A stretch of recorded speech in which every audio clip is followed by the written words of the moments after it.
1 second. Don't. You're live. Hey everybody, it's Larry from 3 Plus One. Hey, we're out here on the banks of Eufaula Lake in Eufaula, Alabama. We've been down here all week crappie fishing. The wind got rough on us out there this morning crappie fishing, so we decided that we'd come down and see if we could catch a catfish from the bank. So here we go. We're getting ready to cast them out here and see what happens.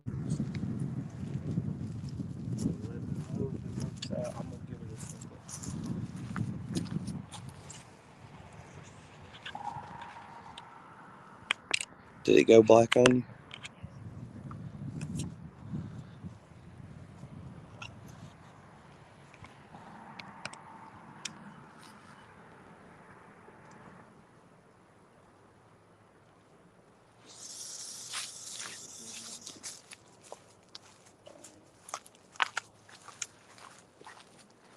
Sorry, guys. We had a problem with the camera for a second.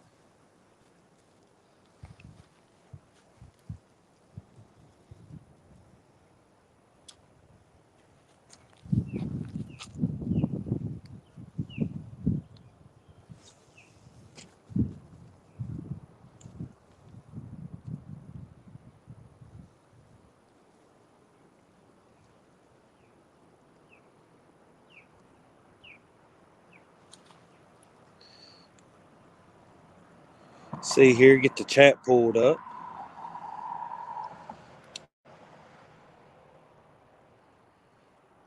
Sogo, hey, how's it going, buddy?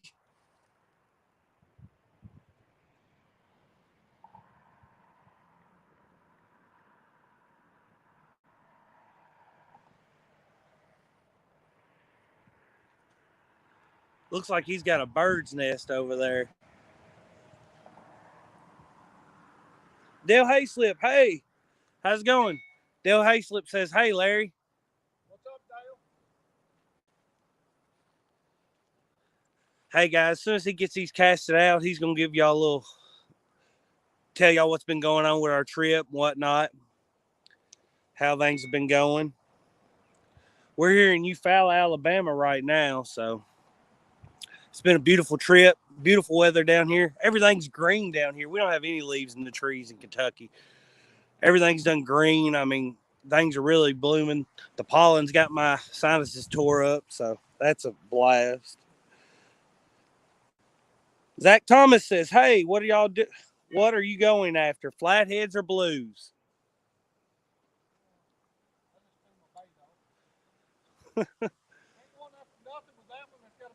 Oh, Zach, we're really just going after whatever bites, man. We went out on the boat crappie fishing this morning. Thought we'd come out here. It'd be easier to go live from the bank. So figured we'd come out here, go live, engage with y'all, and have some fun.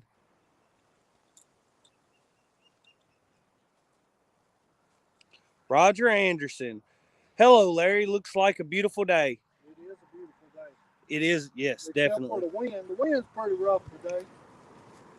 Yeah, the wind gave us some problems this morning, but I'll let Larry tell y'all about that. Dale Hayslip says 33 degrees here in Ohio. Yeah, we don't want any part of it. We're staying in a motel here in Eufaula, and there's some guys in the room next to us that are from Ohio. They're down here bass fishing. Awesome people.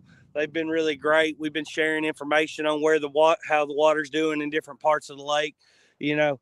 So it's just great to get out and see other people that are coming out and enjoying God's great creation and having fun the same as us.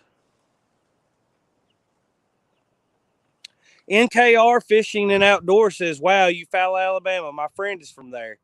Yeah, we like it here. It's a blast. We're definitely going to be back next year.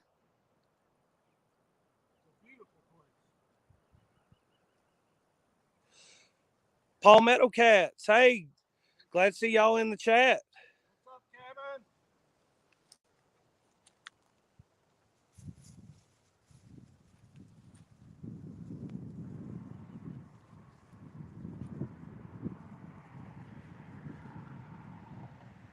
Larry will be on camera just a second. He's getting everything lined out.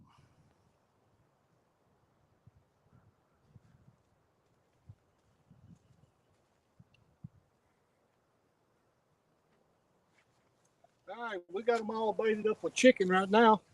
I stopped and got some worms. Going to throw a bluegill, try to catch a bluegill here in a minute for some cut bait. We're down here all this week crappie fishing, and we got out on the water this morning, as I said earlier, and the wind was just so bad we couldn't hang. We caught 5 crappie before we got off the water, but we went to go from one creek to the other, and the water was white capping, and my little 16-foot tracker, 17-foot, just wasn't wanting to handle it too much. We had water spraying us up over the sides, and it got a little hairy. It was a little too hairy for me. I think Cody thought it was fun, but I didn't think it was too much fun. we was skipping across there, that's for sure. For sure. Well, we've had a great week down here fishing this week. Caught some good crappie, and it's been a real good trip. We seen some people. We put in at this creek yesterday, and we seen some people out here fishing from the bank in this same spot. Had some catfish rod and reels. We're not from the area, so of course we got to do as the locals do. Seemed like a good place, good flat surface, somewhere to lean our rods up against. Even if we don't catch anything, we're gonna have a good time and come out here and try it. It's really hard to get out on the boat and try going live and keep up with everything, keep the camera stable. So we're hoping this works out. We get some takedowns on camera for you guys, but that's how we found this place, and we don't know how well it's going to do, but we'll find out soon enough.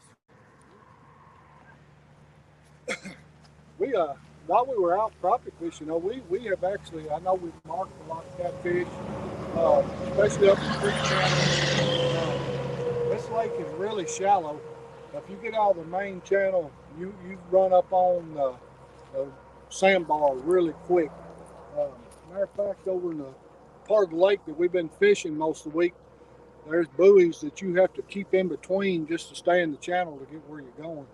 Other than that, you better be going slow and have the trolling motor down, because you'll tear a lower unit off quickly. Matter of fact, first day here, we run into a guy from Georgia, which this lake splits Georgia and Alabama, and he stopped and talked to us and gave us some pointers on which creeks to fish for crappie.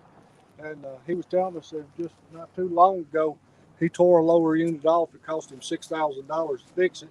And 2 days later, after getting it fixed, he hit something again and cost him another $1,000. It's a really shallow lake. It's a beautiful lake, though. Yeah, plenty of flats that are only 2 foot deep. Oh yeah, lots of. I tell you, like I said, we made the trip down to crappie fish, but at some point, I wouldn't mind having time to catfish this lake.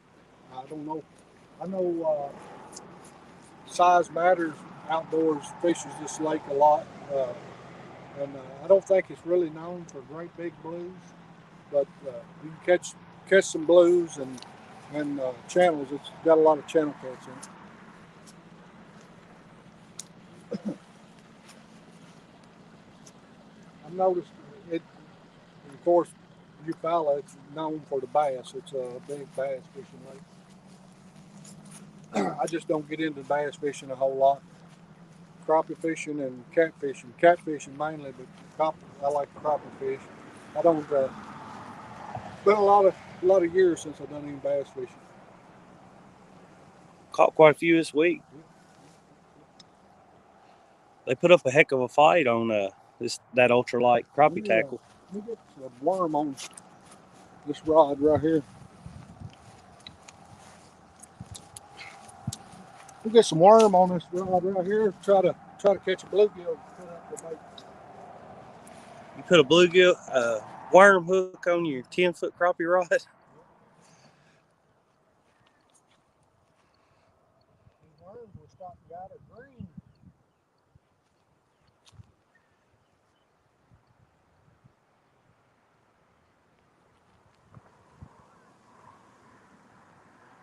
I don't know how they do it. They inject these things or what? Green slime's coming out of it. Dale Hayslip said, "Did you use them for bait? Good bait, them bass are." Did we use what for bait? The bass, I guess. No, I don't really know I hadn't looked up the laws here in Alabama to see what all you can use for bait and can't use for bait. I wanted to use the crappie heads we're clean. Yeah, Cody was wanting to keep our crappie heads and use them, but like I told him, I didn't know for sure what the laws were, and definitely didn't want to get a ticket wise in Alabama. It's hard for me not to jig this pole. I just threw it out there, and instead of letting that worm float there, I was wanting to jig it. Been jigging all week, still wanting to jig. Let's see when these rods bend over. Hopefully we'll get one. Got 6 rods out, all with chicken breast and Jello sprinkled on top of them. So we was wanting to get some fresh shad or something. We didn't have we was trying to get on back to the ramp this morning early because the wind picked up something awful. We had some 20-mile-an-hour gusts or higher, and so we didn't have time trying to throw net anything. We brought the throw net just to get us some bait, live bait to catfish with, and nowhere around sells any shad or anything. So back to old faithful chicken breast, I guess it is. We'll make the best of it, see how Alabama catfish like it.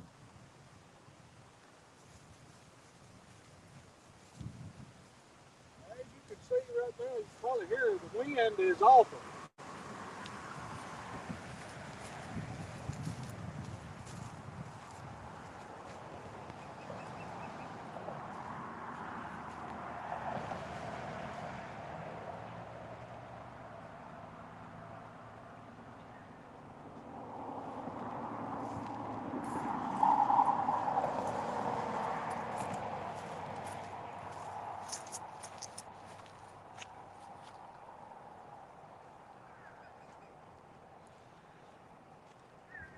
And anybody watching, I think we're going to look into trying to get maybe 2 or 3 moderators for the channel, somebody that could help post links and just be a part of the channel with us. Anybody interested in that, be sure to let us know. We'll see if we can figure out how to get you that blue wrench. Polar Bear says that looks like a beautiful spot. It is a beautiful spot. Got bluegill cooking on there. I can't seem to set the hook on him. There it is.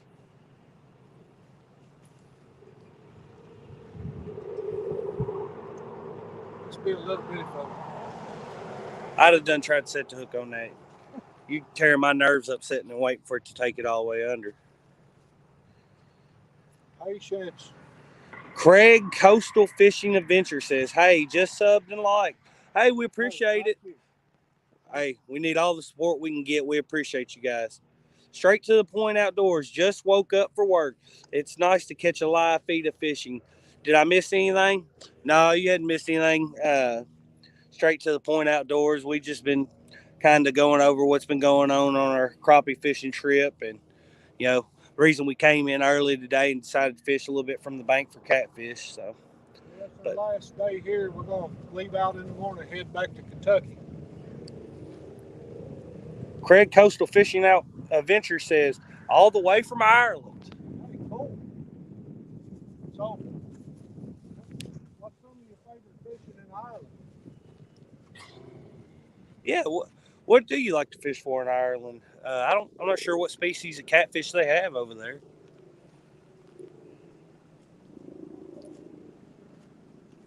Right now, Larry's trying to catch us some bluegill for bait. Ain't doing too good right now. No, he's not much of a fisherman. Nah. Just here to make Cody look good.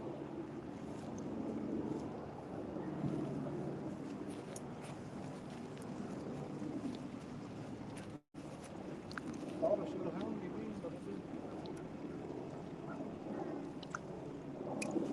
Sea bass. Sea bass. Craig Coastal Fishing Adventure said he'll happily be a moderator. All right. My mom does all the technical stuff on it. She's the one got the stream going for us right now. I'll be sure to tell her, and I'm not sure if she has to message you for it or if she just has to type your name in.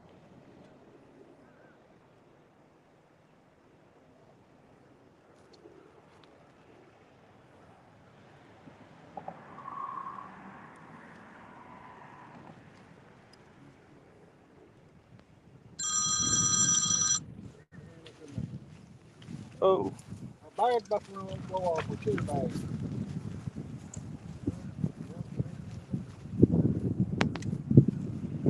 Can't see it. I'll bring it down here real quick.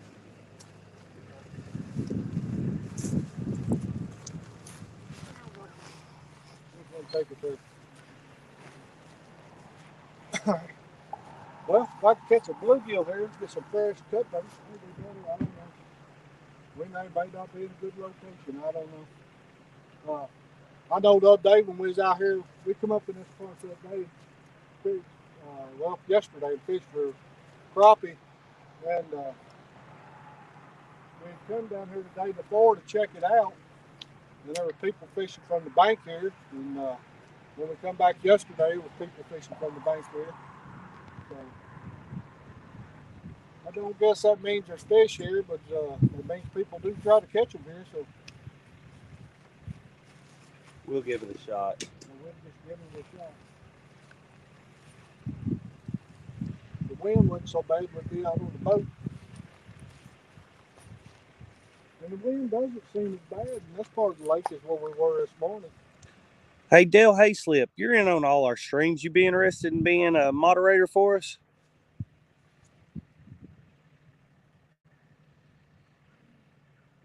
We got one in Craig Coastal Fishing Adventures. We need 2, 3. Will be good, just so we can pretty much count on somebody being on there to help post links and stuff. All you have to do is, I think, is add. Yeah, I've already added one. Straight to the point outdoors. He's from Northeast Indiana. Yeah. Catch those big channel cats. Indiana.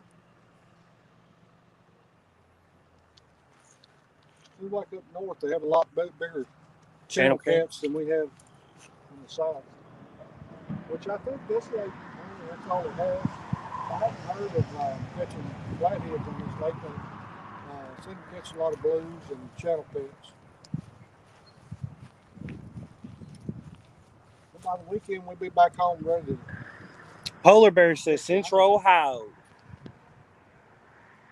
Travis Meredith just joined in. Hey Travis, how you doing?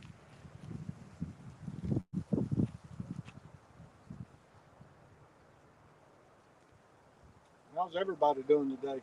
It's a beautiful day. I love springtime. Spring and fall, my favorite 2 seasons. Though I'll say this, I love catfishing in the wintertime. Seems like I have better luck catching bigger catfish in the winter than any other time. JP3, hi folks, Morgantown, West Virginia here. What's up, JP3?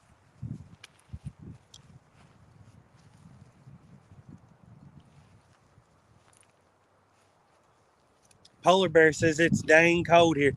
Yeah, I think Dale Hayslip said he was from Ohio, and he was telling us the same thing. Had some flurries. It was 33 degrees, I believe he said.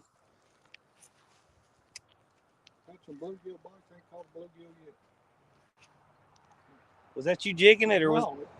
Well, when the floater goes under, you know you pull your arm up. That's what. Come on, guys, tell him how to set the hook. I'll let the little sucker take it. He must be a little bitty. Well, that's good. We'll put him on their hole. I can't seem to get him hooked.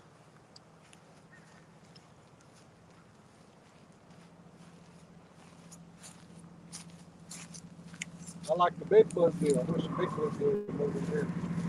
Bobby.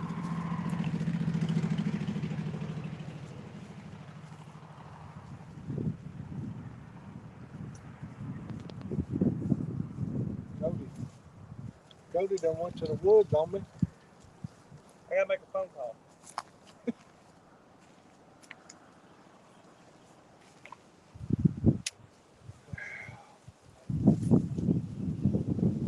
Well, I can't see what everybody's saying right now, but everybody's enjoying their April Fool's Day, and no one's pulled any bad April Fool jokes on you today.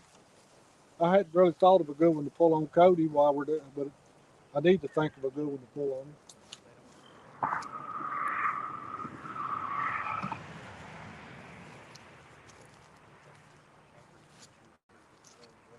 think we were about a week late trying to catch the spawn down here on the crappie.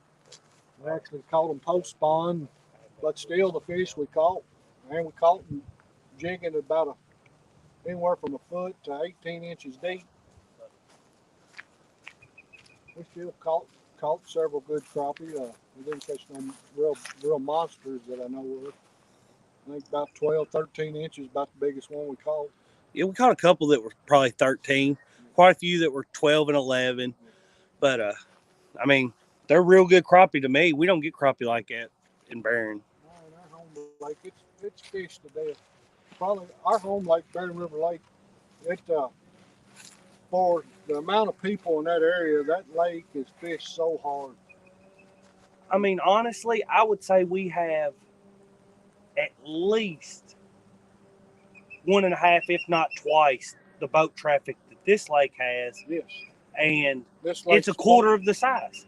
Yeah, this lake's 4 times the size of Barron River Lake. And has less boats on it probably at one time than Barron does. It's amazing.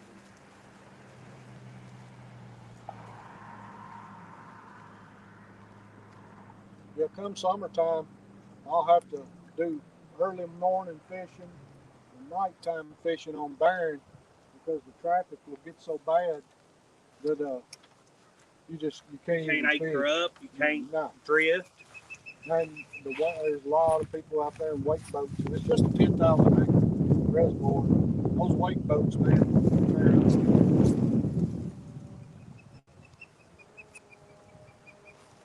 Big Slim 91. What's up, 3+1? What's up, Big Slim?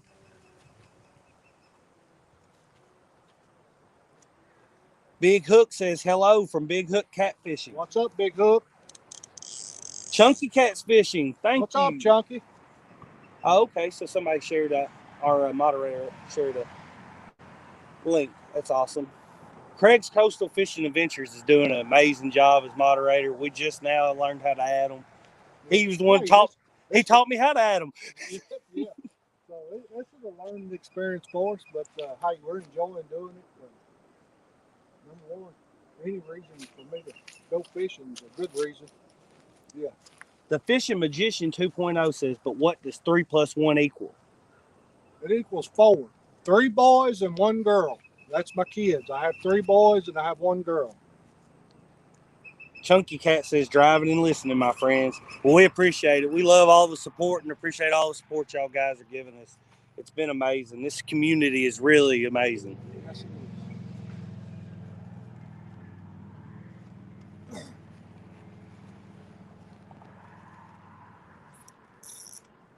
Oh, look there, straight in the weed bed. I'm hung in the weed bed. Look at him embarrassing himself. Can't even catch a bluegill. Hung in the weed bed. Sure, I did straight. Scott Hooten says, how many rods do you guys have set up there? 6. We have 6 catfish rods set up.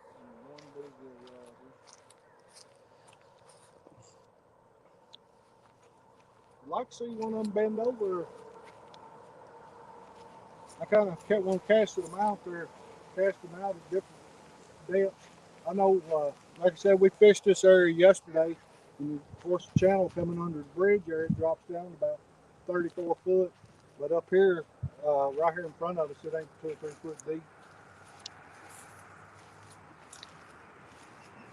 So it just slopes off straight off right here.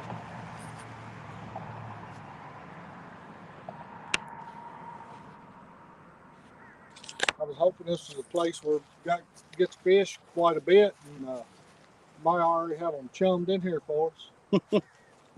I don't think it works that way. I don't think somebody fishing there a lot equals more fish. I think it means less.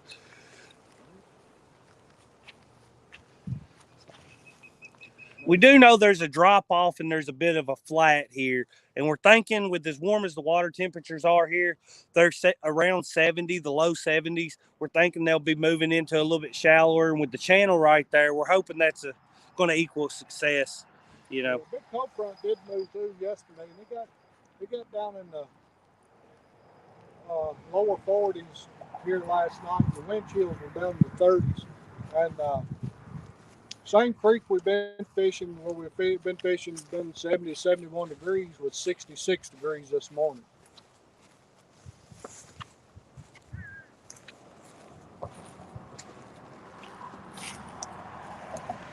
Polar Bear says it's absolutely the most friendliest community I've seen on YouTube. Definitely right. It definitely is. I love this community. Uh, the people have always, everyone's been nice. I haven't seen anyone, say anything negative about another person. It's pretty awesome. Right. I mean, I'm sure we've made a lot of mistakes on the channel. I'm sure I'm going to make more mistakes. Stuff that isn't filmed well, or and we're not. It's been a learning things curve. we could do better, and we don't get any rude comments about it. And everybody's just really supportive, even when we're not always putting out the best stuff. But we're learning from it and trying and doing our best to get better. Definitely a lot of weeds out here. Yeah, and this is another thing about this lake we're not used to. Our lake has no vegetation, and this lake has a ton of vegetation. I mean, an absolute ton of vegetation. Lily pads, weed beds, and grass, reed grass. I mean, just multiple kinds. Actually, that's what we call all the cropping was out of the weed beds. Yeah, I'm not sure what are they? What is it actually? We call weed. I don't know. We call it weed beds, but I really don't even know what it really is. It's some kind of, I guess, maybe a hydrilla or something. It's a float. It floats. I know it floats in off the ground. This morning we went into an area that was covered 2 days ago, and about all the weeds were out of there this morning, or they had moved to one side. So like I said, the wind was blowing while we were on the water this morning over 20 mile an hour at times. And yeah, it was pretty rough. Yeah, 17-foot aluminum tracker. It sits really shallow in the water. So when you get any kind of wake, especially a heavy chop from the wind, you really feel it in that boat because it's just not sitting deep enough. Everything that's happening on the surface, you really feel. And it was a bit of a rough ride. It got my adrenaline pumping. I thought it was a little wild ride. It was a little bit fun. Daddy, he was nervous as a cat on tin roof and ready to get back to the boat ramp. So, I don't blame him. It definitely wasn't the safest situation. Ed Brommer, I hope I'm pronouncing that right. What's up, Ed? Said, what's the bait of choice today? Well, we were hoping to use bluegill. He can't catch a bluegill, so I can't even catch a bluegill right now. What'd you end up putting on the line? I put some chicken out there with a little strawberry jello on it. So, we're gonna give it a try. Just to get the hooks in the water, and like I said, trying to catch a bluegill here. All I've hooked so far is the weed beds. Polar Bear says, I'm just starting to get into some catfishing, usually bass and bluegill. Yeah. I love catfishing. When I was young, I've done a lot of bass fishing, but I love catfishing more than any other type of fishing right now. I like crappie fish when I can catch them on jigs. I'm not big with wanting to set and fish with a minnow. I like jig fishing. I like the fast action. Yeah, he likes to move around a lot, which is opposite of what you would think because he loves the catfish. Well, catfishing, we get to drift a lot. Well, you can sit back and not hold the rod and have a good time. Right. But I mean, catfishing is just a blast. Yeah, especially when you get into them. John Boy's catfishing. Hello, everyone. Hey, how's it going, John Boys? Of course, we get back home, we'll do some catfishing on our home lake. But I was talking to my wife before Cody and I left to come down here, and we were talking about making us a trip sometime, maybe over to North Carolina and fish one or two of those lakes over there. Yeah. Maybe find some other fellow YouTubers over there that would like to make a channel video together. I even said, if they had a wife that was into fishing, right, maybe do the husband-wife fishing challenge with them. Yeah, the wives could take your boat and y'all take theirs, or vice versa. Yeah, that'd be great. What did I say at Walmart when we were picking up the chicken I wanted to use as bait? Shrimp. Shrimp? Yep, well, Big Hook says raw shrimp good for channel catch. So evidently it was a good thing. Well, maybe we should have gotten some. I guess this lake's got a lot of channel catch in it. Yep. Matter of fact, the guy that we followed down here, a childhood friend of mine, all he does is crappie fish year round. And he's fished this lake a lot. And Make a mess. so we followed him down here. He was going to give us some tips when we got down here, places he knew to fish.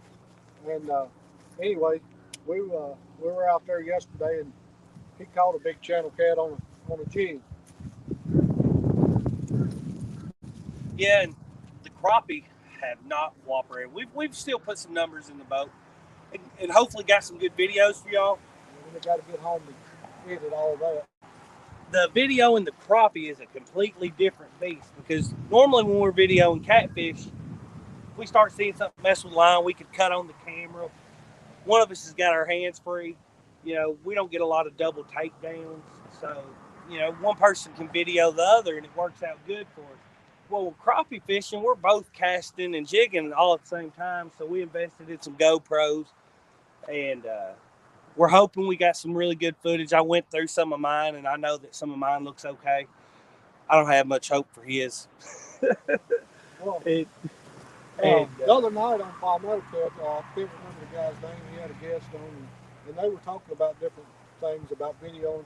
And I got some good ideas from them. And number one is to buy us a battery pack for these, so we can leave them on longer at a time, because the batteries don't last long on these GoPros.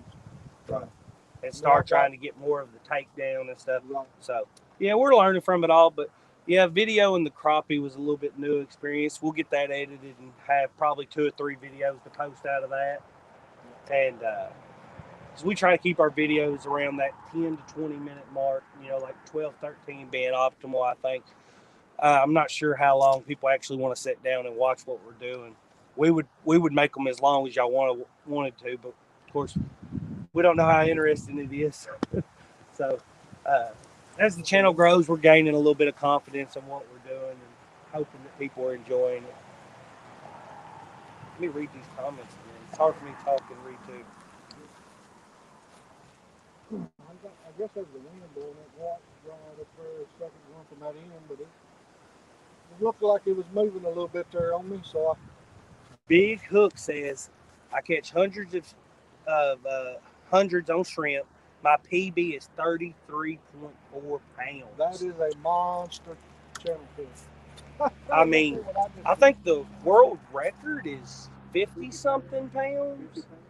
And I thought that just sounded, 33 pounds. I thought, 50-something pounds is absurd. I thought it was just like a one-off. None of them get above 20, but 33, that's amazing. I mean, around home, you catch a 10-pounder, you're doing something. You see somebody catch one weighs 10, 15 pounds, that's a big old channel cat for our area.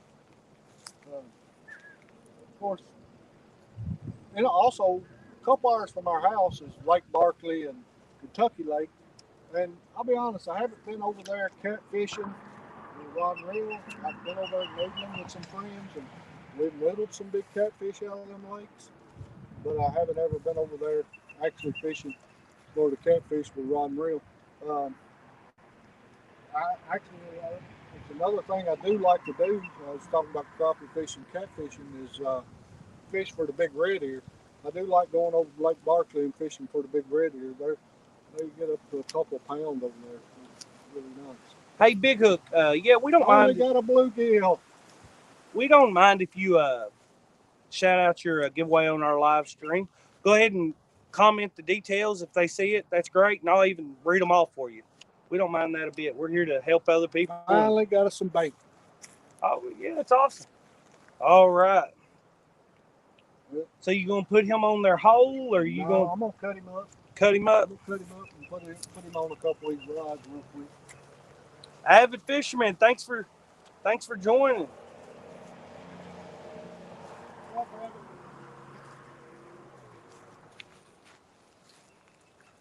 we got a head. Cutting him up.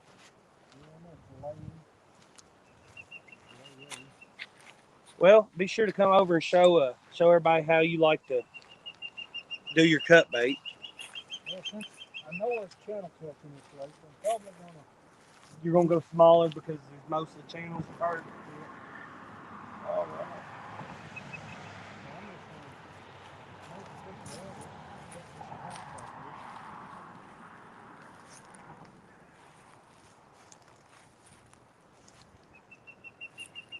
Hey, we got 13 watchers, Dad. That's hey guys. Y'all have no clue how much it means to us that y'all are joining in on these live streams and being a part of the channel. Avid fisherman said, "Any luck?" No, we hadn't had any takedowns on the catfish poles, and however long we've been on, Larry's been trying to catch a bluegill. He just now did it, and I've seen the bobber go under none under 40 times. I'm glad he used the circle hooks because he can't set the hook very well. I'm gonna put some cut bait out on a couple of these. All right. Dave, hey, how's it going? Dale Hayslip said Cannon B would have had a bucket full already. You're exactly right, Dale. I'm not gonna tell him that though. Oh, he's got the big head already. You don't have to worry about that. He's got the big head. All right, show us what you're doing on that. Let's put a piece of cut bait on here. Just a piece of, just filleted me a piece off and put it out here and see what it does. Do every other one with Yeah, I'm gonna skip the club. Just do every other one. We can keep up with them. So we're starting on bluegill. Looks like we'll have a little bit of bluegill chicken battle here.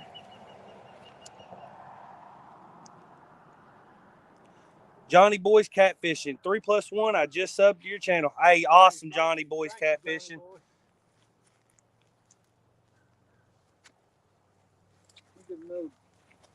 Put this head on this. And all these people all y'all that have channels that we're seeing commenting, as soon as we're done with the live stream, we're gonna go through and check y'all's channel out too, and definitely give you a sub and let you know. Leave a little bit of leave some feedback on y'all's videos, help y'all get y'all's watch time up, and help y'all get pumped up in the algorithm. We hope that all these catfishing and fishing in general YouTubers start to do well, and this community just grows because it's been awesome for us. Yeah, and everybody out there, check out everybody that's in their comments. Check out their channels. Robert James did a thumbs up and a waving hand emoji. How do you like to hook your bluegill heads there, Larry? How do I hook mine?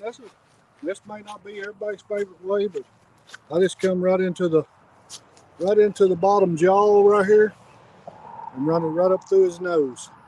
Show us what you got rigged up on that rod and reel. This one, of course, we do a lot of drifting, and I just ain't took this apart. We just got a Santee rig on here.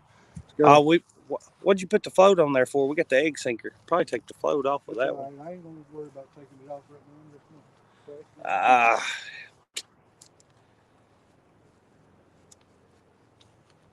So that one's got cut bait. This one's got a bluegill here.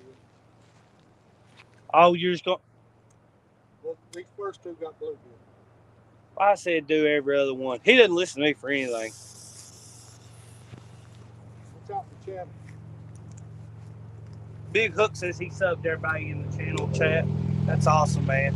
Half crazy catfishing. Just picked you up. None of us can do it without everybody's support. That's right. I'm gonna skip that one and go to the next one. Put a piece of cut bait on there. I just put a piece of cut bait on there. The first three will be cut bait, and the last three will be chicken. That'll work.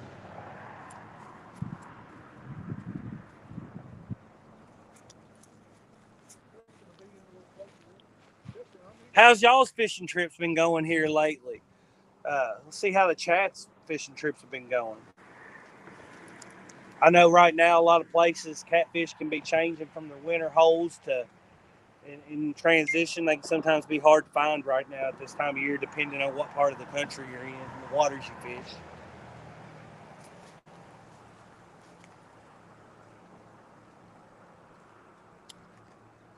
Dale Hayslip said you're up to 357 subs. Hey guys, that's awesome, man. We love it. And we're going to be doing another giveaway at 500 subs. we try to give back and do as much as we can for y'all. Once we get to 1,000 and 4,000 watch hours, we'll be able to monetize our channel, which will be awesome. Not sure what that means, if it's anything very big or anything, but that's the goal right now. At least just getting to monetize the channel, and it'll feel like we've accomplished something, even if we hadn't.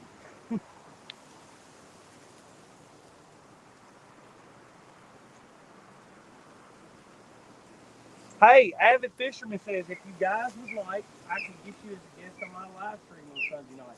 Yes. Yeah, we'll do that. Definitely, Avid Fisherman. Just give us a time.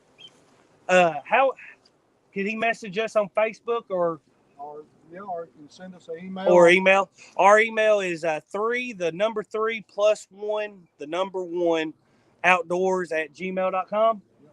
The plus is written out. And the plus is written out. Or if there's a Facebook or something we can get with you on, we'll message you. So that'd be amazing, though. Or on Messenger on 3+1 on Facebook. Yeah, he said Avid Fisherman says message him on Facebook. Is it under Avid Fisherman on Facebook?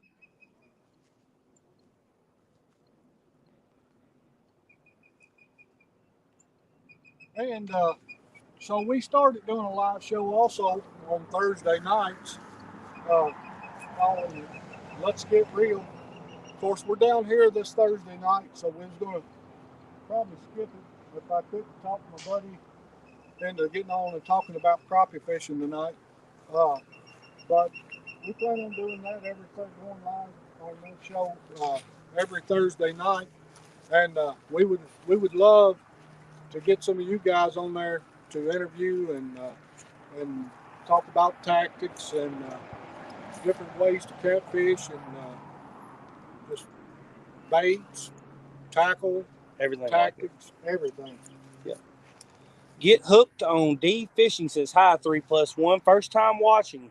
Where are y'all from? Or and what water are you fishing? I know Sogo said he would do our live show on Thursday night one night. We just need to get Sogo's information so we can get a hold of him and set that up. Get Hooked on D Fishing. We're from Kentucky, and we're in Eufaula, Alabama right now. We come down on a crappie fishing trip, filming some of our crappie fishing. We decided to get out and do a little catfishing from the bank this afternoon. Went out and crappie fished this morning on the boat and just change of pace, go live with y'all. Hoping to get a live takedown here. Yeah, I'm not sure. We don't know the waters around here. It's our first time on this lake, so we just seen a flat space to set up and went for it.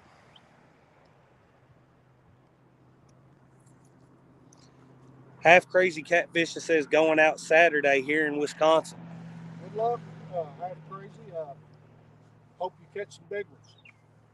In Wisconsin, they have a lot. Do they have blues, flatheads, or channels, or what's the main catfish you fish for in Wisconsin?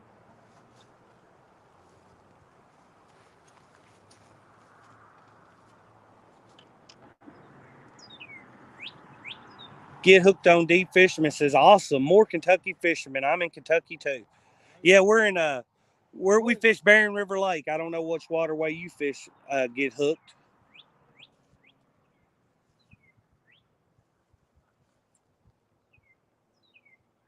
We live actually where I live. I'm 5 minutes from a boat ramp, one of the main boat ramps on Barren River Lake.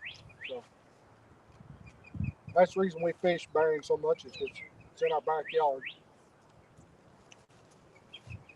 But we don't care to travel to fish. We will travel if it's feasible at all. Of course, we do have day jobs, and so we have to be able to get vacation time or whatever to travel. But we will travel to fish a new spot. Yeah, fella I work for didn't want me coming on this trip, but oh well. I'm a little different. Cody, he kind of contracts, and I worked where I worked for 16 years. So I get 4 weeks a year paid vacation. So Half Crazy Catfishing says channels and flatheads, no blues. So I tell you what, a big channel though, that's the meanest fish in the river or lake system. Fishing Chick says, man, I wish we could use more than 2 poles here in Arizona. Yeah. Oh. What's up, Fishing Chick? Being there's no blues, their channel cats probably get larger. Because the way I understand it is the blues feed so much that they really hurt the size of the channels because they have to compete for food. Right. The channels are going to lose out in that battle against the blues. And the catfish are carnivore; they'll eat each other, and I'm sure the blues, I'm sure eat a lot of channel fish. Straight to the point outdoors. Took my 6-year-old niece bluegill fishing last week. We had success. She had fun building memories. I personally been sick most of the winter. I go in Monday for a scope. Oh, we'll definitely pray for you. We'll be praying for you. But it's awesome to hear that you got to take your niece out. I wish she was here now to catch me some bluegill because I can't seem to catch them. I finally caught one, but I ain't doing too good at catching them. I just had to take down in on them. And still didn't hook him. Look, he's running off when I didn't hook him. I'm feeding the bluegill good right now. I don't know. I ain't catching them too good, but I'm feeding him pretty good. He ought to be fat time I get him caught.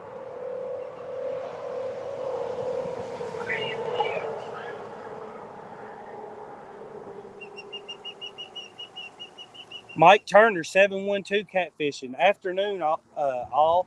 Any What's luck up, yet? Mike? 3+1? No, we haven't had any catch on the catfish rods. We did finally catch us a bluegill for some cut bait here. But it's been the only thing we've caught so far this morning, or here since we've been here. We went out crappie fishing early this morning. We did have a little bit of luck, but the wind was pretty bad out on the lake, and we chose to get off the water. And the thing of it is, we should have just hauled the boat.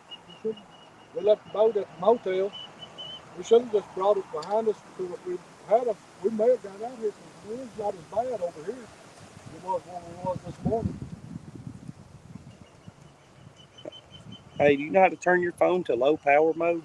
Because your battery's going dead on this one. You go to the settings. Yeah, I'll let you do it. Not sure how to work this phone, guys.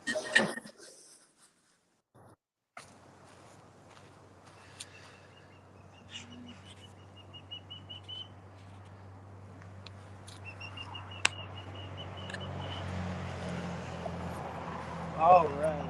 Let me pick this up and see if I can catch it. Why are you using your 10-foot crappie rod for catching bluegill? Because this thing's a mile long. I can't even cast it. Low battery mode. Okay, I got one. Oh, you got some lines for the program in there. You just gonna leave it? Oh.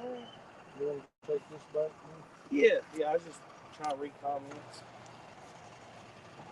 I don't know where you was. Alrighty.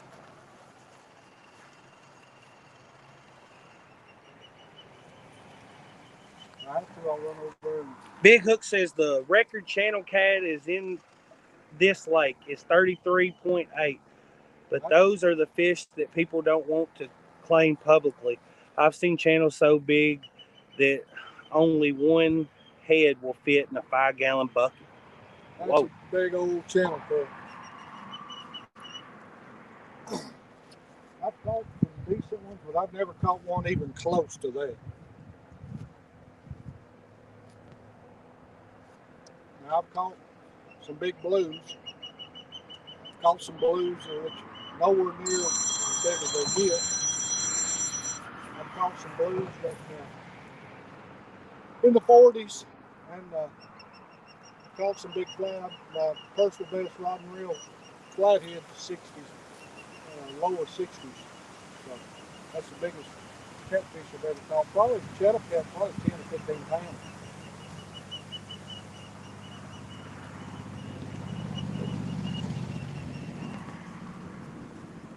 I've seen a lot of people, especially in our areas, catch a blue cat and think it was a channel cat. But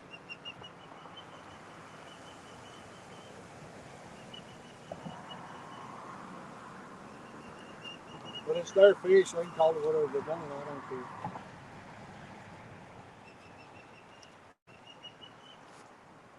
All righty. Well, these rods aren't getting touched real quick, are they? No, we may have to rebait them. We just rebaited these three. We may check them other three and rebait them again. You want to watch the video poll and watch the comments, I'll do that. What are you going to rebait them with? I got one more piece of cut bait for it. I'll put some new chicken in there. What chicken from this deal? Well, when I went two of these in, it was gone. Oh, really? All right, well, check them out there. Go ahead and cut them something. Mike Turner 712 Catfishing says he'll be a mod for us. That'd be awesome, man. We appreciate it. Thank you. See here, figure this out.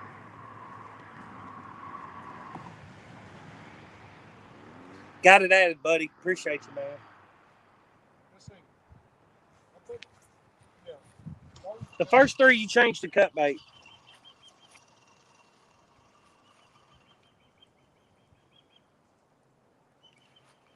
Eric Burnside said, hello, everyone. Hey, Eric, how's it going?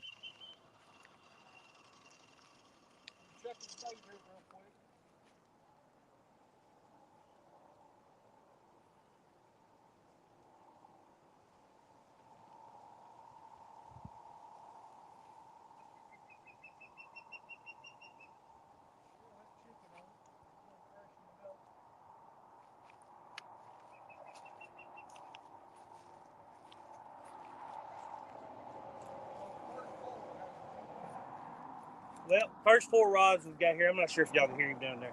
First four rods we've got cut bluegill on right now. So looks like we got a guy having a little bit of trouble out of his boat down there. Hopefully he gets it going. We left the trailer at the boat on the trailer at the motel, so we didn't have to tug it around with us. Yeah, yes. The motel we're staying at's a little bit beat up, but they do have cameras everywhere. And as soon as you step in the lobby, you can see they're watching them like crazy, so you can unhook your boat and leave it there, and you don't have to really worry about it. So that's been amazing. Makes up for all the holes in the wall and drains not working in the room. They've got a trolling motor, so I think they're going to be able to get back in if they have to. Hate to see somebody have boat trouble.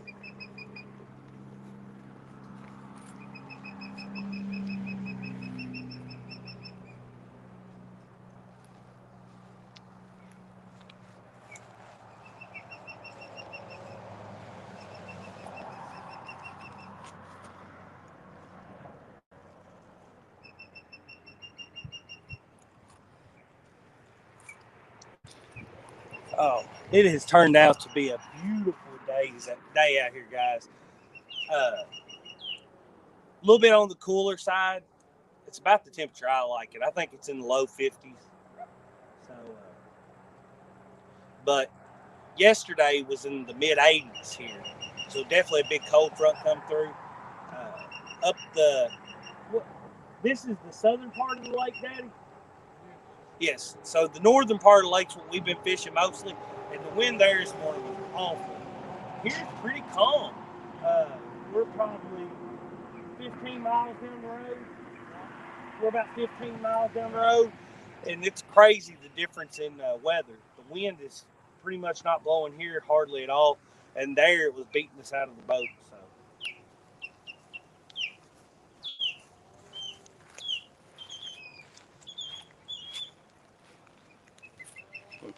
I thought I was in frame there, but I guess I wasn't. Still getting used to this, guys. This is our first live stream from fishing from wild fishing, and we're trying to learn it. Anybody got any good tips we can use them about now? Because I ain't. Mike T, what's up? We're not doing too good.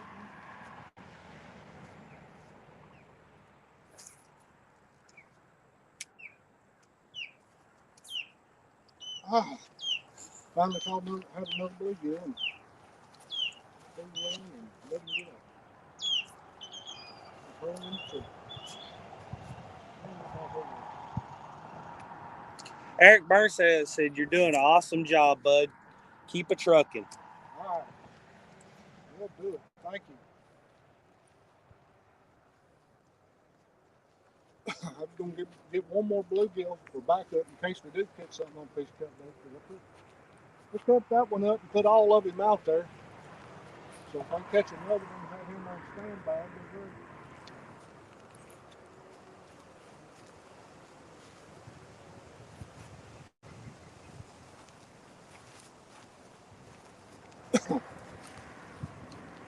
So any of you guys been out fishing today, or? We seen a few earlier. I had something similar. We had a few trips coming up they were talking about, but I don't think being a weekday. Yeah. I mean, believe me, we don't usually get to fish weekdays either. We may fish something now that it's summer. I have to hook the line. Yep, somebody else's line. I've hooked the line with my bluegill pole. I don't know if I'm gonna get it in or not. I've done pulled it halfway across this little spot. Eric Burnside, half of them are Jello chicken, half of them are cut up bluegill. I actually got 4 of them with cut bait and 2 with chicken. Amy Payne said, "How many crappie are y'all bringing home?" That's my mom, my father, Larry's wife. We got 5 baggies. 5 baggies of filet. Don't know the number, but I know you're cooking them all.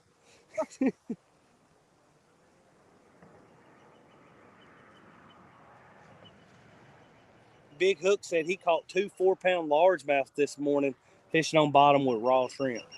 That's pretty cool. That's something you don't usually catch largemouth on. Yeah, we've caught quite a few largemouth on these ultralight crappie rod and reels the past week. Of course, you always catch a bass or 2 while you're crappie fishing.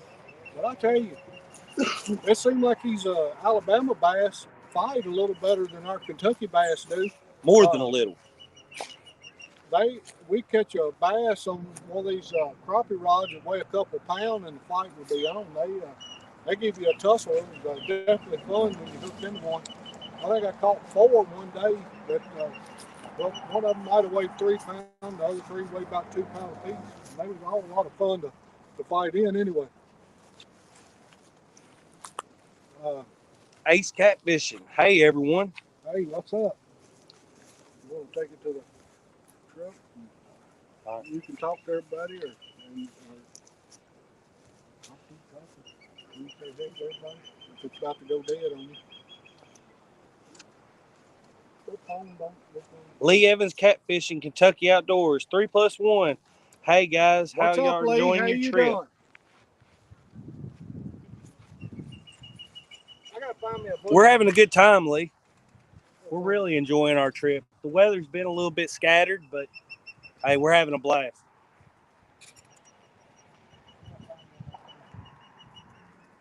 Broke my bluegill line off.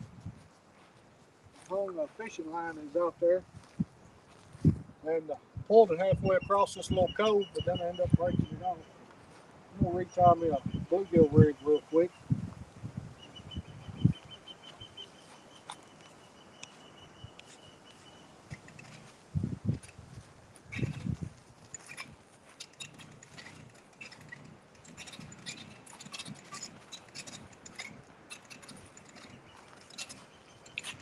Larry's trying to catch us some more bait for our catfish rods.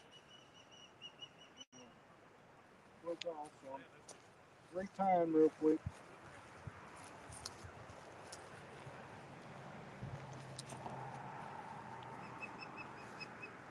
Got 19 people in on the live chat. Hey, what's up? Thank you guys for coming in.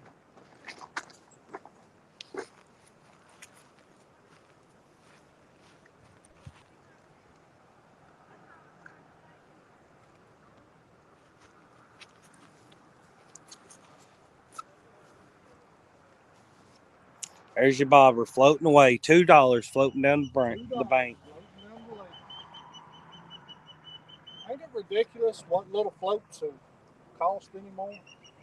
Oh my God. The price of everything's going up though. But we don't need to sound like crybabies on the channel. No, it's crazy how much they went up. almost set it a little shallower.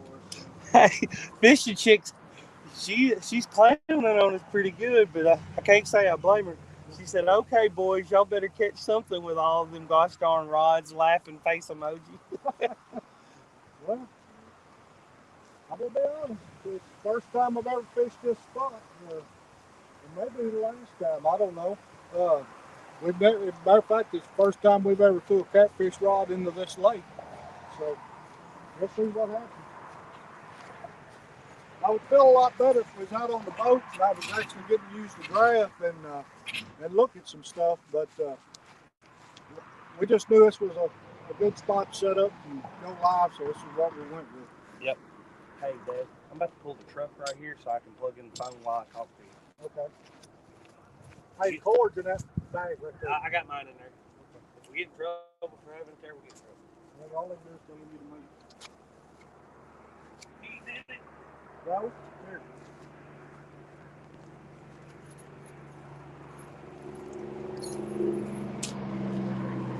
Well, the phone's about to go dead, but he's reading the chats on, so he's going to pull the vehicle closer so he can plug the phone in. My battery on my phone, it's an iPhone 8, so it's getting some age on it. It don't stay charged real good, but I can't complain. Work provides that phone, so I don't have a phone bill.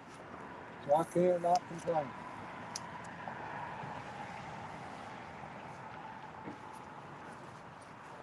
It's always good not to have a bill of some kind. It's more money to go fishing with.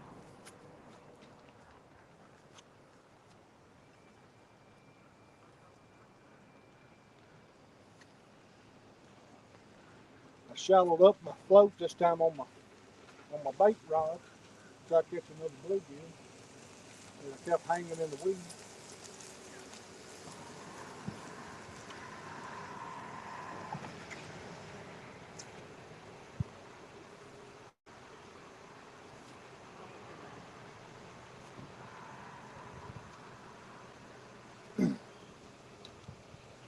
Notice pulled one over here behind me. The Bullock Experience. What's up, Bullock? 1. What's up, buddy? Thanks for coming in. Thank everyone for coming in. Oh, come on. We need to take down. Somebody do a catfish dance for us. I want shallower and still hung up. Next time I'm probably gonna break it right off again. So what's been your favorite part of the trip so far? Favorite part of the trip was crappie fishing for sure. I mean, that's what we came to do. But just being able to fish a new lake, somewhere we've never fished before, I love being able to do that. It's a great blessing for sure. And being here this week and not having to be at work, it's always good when you get a week off and not have to be at work.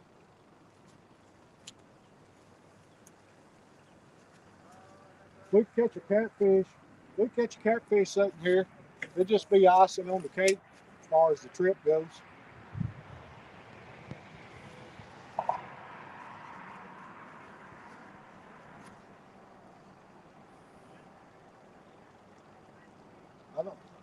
I should have probably talked to some of the locals and see what they like to catfish here with and everything. I just never really got the chance. Everybody we really talked to was either bass fishing or crappie fishing. We really never talked to anybody while we were out here that catfish. One guy had some noodles outstanding at the campground. Yeah, now we did have a guy that talked to us that had some. He had put some noodles out. He was staying in the campground. He said they wanted catfish for dinner, so they threw 4 or 5 noodles out to catch some catfish. And actually, he said he lost 2 of them. We didn't know if they floated off where he just couldn't find them, or someone else decided they wanted them. Anyway, he lost them. Hooks and Hammock says, hello, everyone. What's up, Hooks and Hammock? Thanks for coming in. Big Hook says, sending big catfish luck on the second pole from the end. Hey, that's one I need to go. Needs to go now.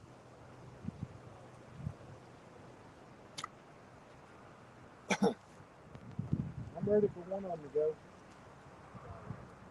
I'm kind of like the fishing chick, you know, as big as we got spread across here. One swim through there, you ought to just hook yourself. Plenty of options out there. Yeah. He got cut bait and chipping. Surely he'd like one of them.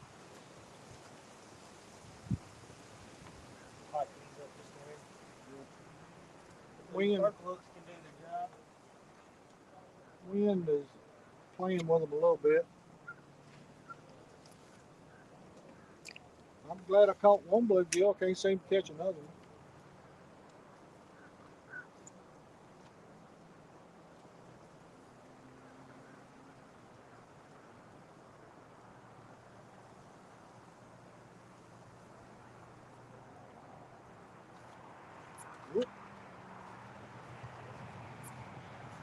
Finally got, wow, is it bluegill?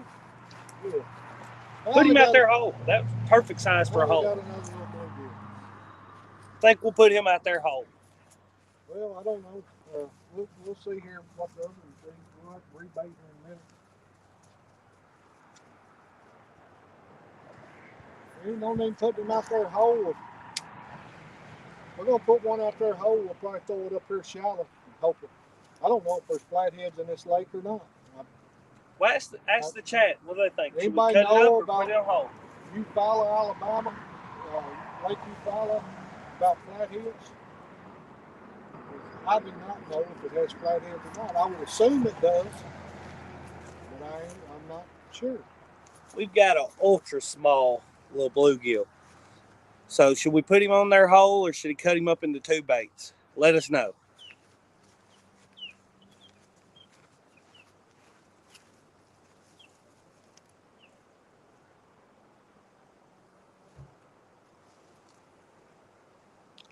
I can get another decent bluegill. I'd quit even trying to catch a bluegill for now. I've got all the line faded The out. Bullock Experience says hole. Put him on there.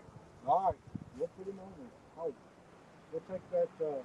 Well, ask them, which rod do they pick? 1 through 6. Well, that one there won't cast. It don't cast as far. That cast king. So we'll throw him. We'll put that sucker on her hole and throw him right over here toward this riff raft. All right. Half Crazy Fisher says leave him live. See, y'all guys are on my side. I appreciate that. Feels good to tag team, you know, just tell us do what I said. Yeah. I don't always want to listen to Cody. Hey, listening to me will get you in trouble. I'll go ahead and tell you.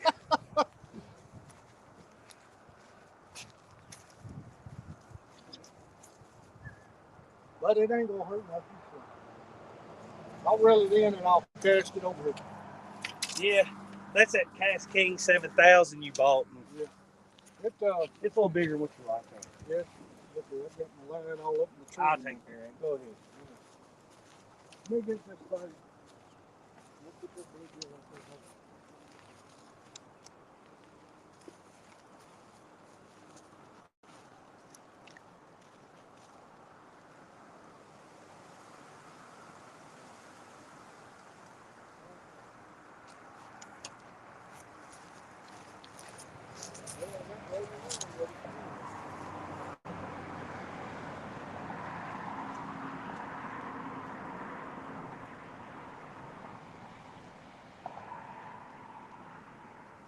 Fishing Chick says put him at the end so he don't swim around the other lines. All right. Yeah, you were going to put him first, wasn't you? I am. I'm going to put him. I'm still going to. I'll put him up here. This one's casted out there toward the channel. And I'll put this one out here in this riff raft. I'll put him up here in the riff raft. We'll hook him right here in the back. Let him swim around. Go ahead and show him how you got him hooked there. Let him hook right through the back. I just hooked him right through the back so I can let him swim around. Let's take that float off because he'll pull that. That's all right. You've got it's Carolina rigged. That's not pegged. All right. That's all right. Because flatheads come up after the bait anyway. So it'll be all right. There he is. He's right here in the shallow water. Maybe old flathead coming there after him.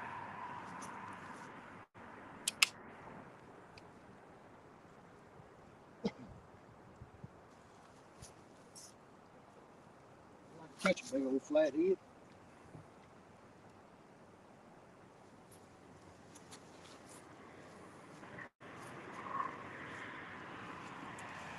Fishing Chick says she's got high hopes for that little fella.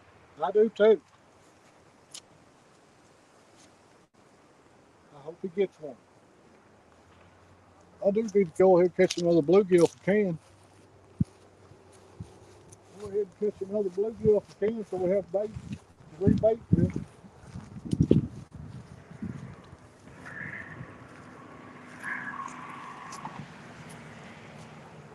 We could have went down. We could have went down next to the dam, but to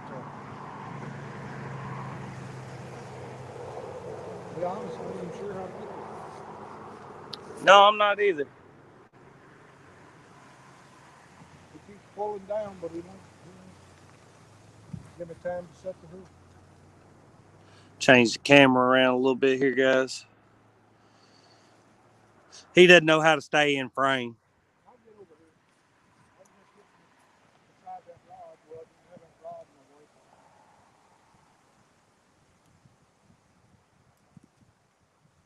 We're gonna have to do a catfish dance or something. Yeah, this is embarrassing.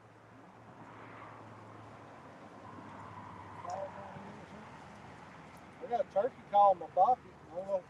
We've had them out for an hour and they hadn't even got a sniff. I don't know. I don't know if it'll work on the catfish or not.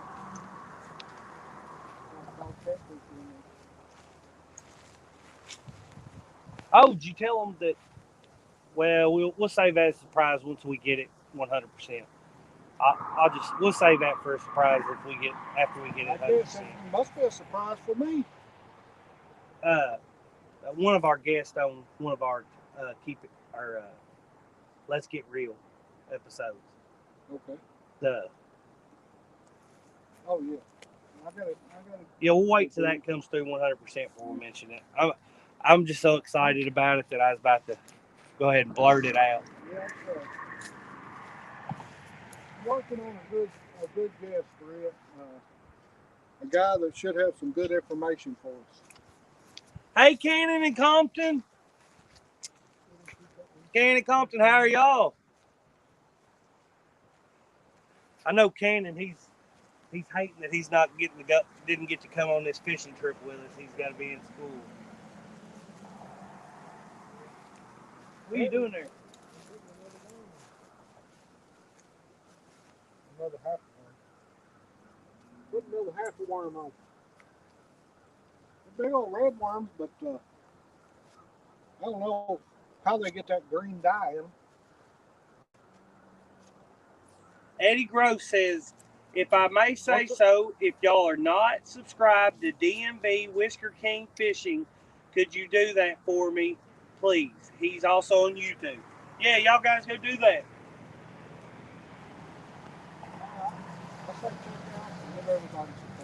Yep. Trying to run back and forth to the truck park there. Phone was going dead so I could read comments. So we're making the best out of it, guys. And we have to have the way we go live, we have to have one phone to read comments, and we got another phone running through StreamYard. My wife's back home in Kentucky and got it set up for us. And I don't know how much she's been able to watch right now because she was at work, and then she's also had to pick up my kids, picking up Cody's kids from school for him today. So I have to say this. I'm gonna say this. I'm gonna give my wife a big shout out because she is a big part of 3+1, making 3+1 happen. She does all of our editing for us. She's our biggest supporter. She's amazing. She's pretty amazing.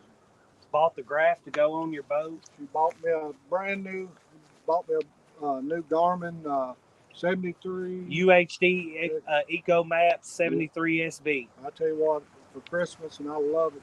That thing, I tell you, it makes a big difference when fishing. If people don't think your graphs don't help, Side imaging, down view, clear view. It helps Traditional. tremendously.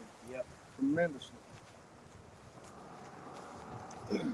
We probably don't put it to the best use. No, I probably don't use it all properly. And not to its full potential. Right. I use it the best I can, best of my knowledge, which is not real good. We learn a little bit every time we're out on the lake with it, though. Matter of fact, I'd love to do a show on that sometime. I get somebody that's got a lot of knowledge with graphs and stuff to do a show on reading those graphs, because it's definitely an art form. Definitely an art form.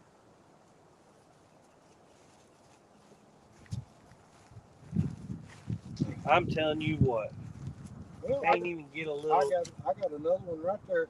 Well, I'm talking about the catfish rods. Nobody cares about the bluegill.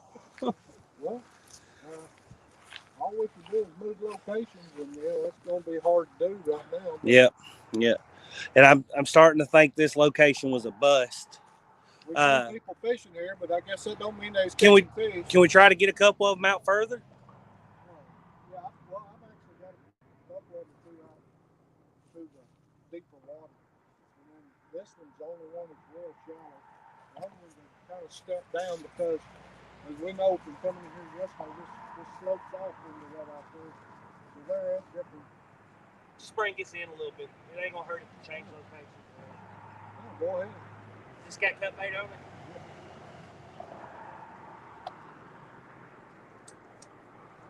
All right. Being we can't change locations that easy right now, we're just going to change where bait's placed. Now that I've got 2 extra bluegill for bait, I'm going to quit bluegill fishing. There's no need in catching a bunch until we catch some fish, but I've got enough to rebait again. So we're good there. I love cut bait, and our home lake is my favorite bait. Actually, the bluegill head. I like using the bluegill heads more than anything. I catch more big blue cats on bluegill heads than I do anything else. We do use a lot of chicken. We use a lot of chicken, and there's one bait that we use that probably a lot of people don't use. I actually did a video on it. You should check it out.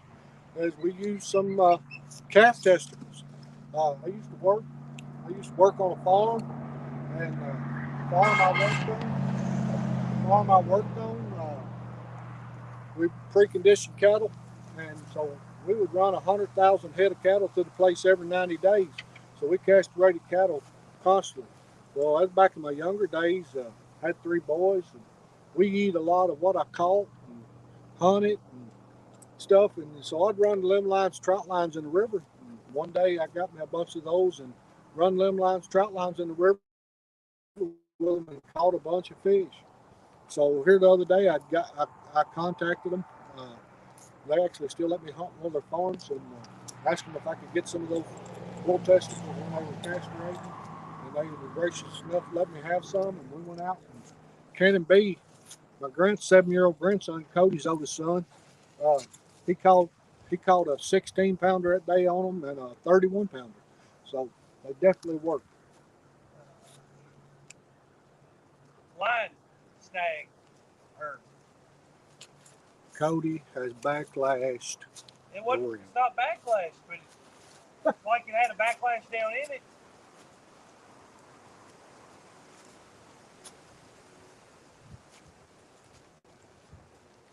Well, I'm glad we had some extra bait.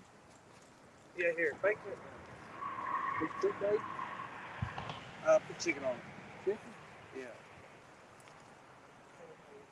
Keep my hands clean. Yeah. I don't want him to get his hands dirty. I want that jello all over me. I'm just telling you what, I messed with catfish. First time I didn't push the button down all the way out.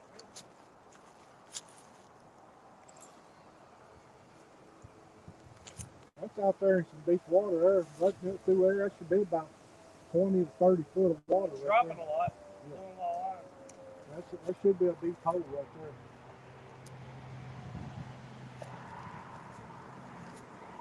I'll get back on there and read comments right now, guys. All right. Yeah, Cody's gonna get back to reading the comments in just a second. I'm trying to. He wants to get over here and recast some reels. He won't feel like he was doing something. Pick this rod up so we don't step on it. I broke my favorite crappie rod this morning and don't know how I done it. When I picked it up, the tip was broke on it. I don't know if I really don't know how I done it. But either way, I broke the tip on my favorite crappie rod this morning, so I got to repair it when we get back home. Hooks and Hammock says, where are y'all fishing? We're in Eufaula, Alabama, on Lake Eufaula. White Oak Creek. White Oak Creek is where we're at. Yeah. In case people just joined in, tell them, how we ended up here, what all's going on. Had a good friend that I grew up with that crappie fishes year round. He goes several different places, Mississippi, Alabama, crappie fishing, and for the last 5 years he was telling me he just had a great time on this lake and invited us to come down the same time he was coming down. So we followed him down and came down and come down crappie fishing this week. He was here. We didn't actually fish together, but we kind of fished the same areas. He would give us some pointers and point us in the right direction of places to fish. Show us where the creeks were that held fish. Yeah. So we've been down this week crappie fishing all week. Monday and Tuesday was our best 2 days. Yesterday was slow. It was here. And this morning we started out good, but then the wind just started blowing over 20 mile an hour. And my boat, it's a Pro 170, Tracker Pro 170, and it doesn't do good in the wind. It just sits so high up in the water. It's an aluminum boat, doesn't weigh much. So we went to go from one creek to another, and the lake was white capping, and we were getting sprayed pretty good as we went across the water, and so we just decided to call it quits for the crappie fishing for the day, and decided to just come down and do some bank fishing and go live. And Jeff Elster says, howdy, howdy. Hey, Jeff, how you doing? Essex Foraging and Fishing says 3+1. Hey, man. What's up? Who, Essex? Yep. Essex. Hey, how you doing? So, how's the foraging going? Is there any good foraging right now? Oh, springtime, the morels come up and everything. What else is good that comes up right now? I like the morels now. The morels are delicious. Big Slim 91 in the comment. What's up, Big Slim? Hey, thank you all for coming in. We can just get one of these rods and do that catfish dance. It'd be a lot better off than if I didn't fall on this rod. All around stumbling.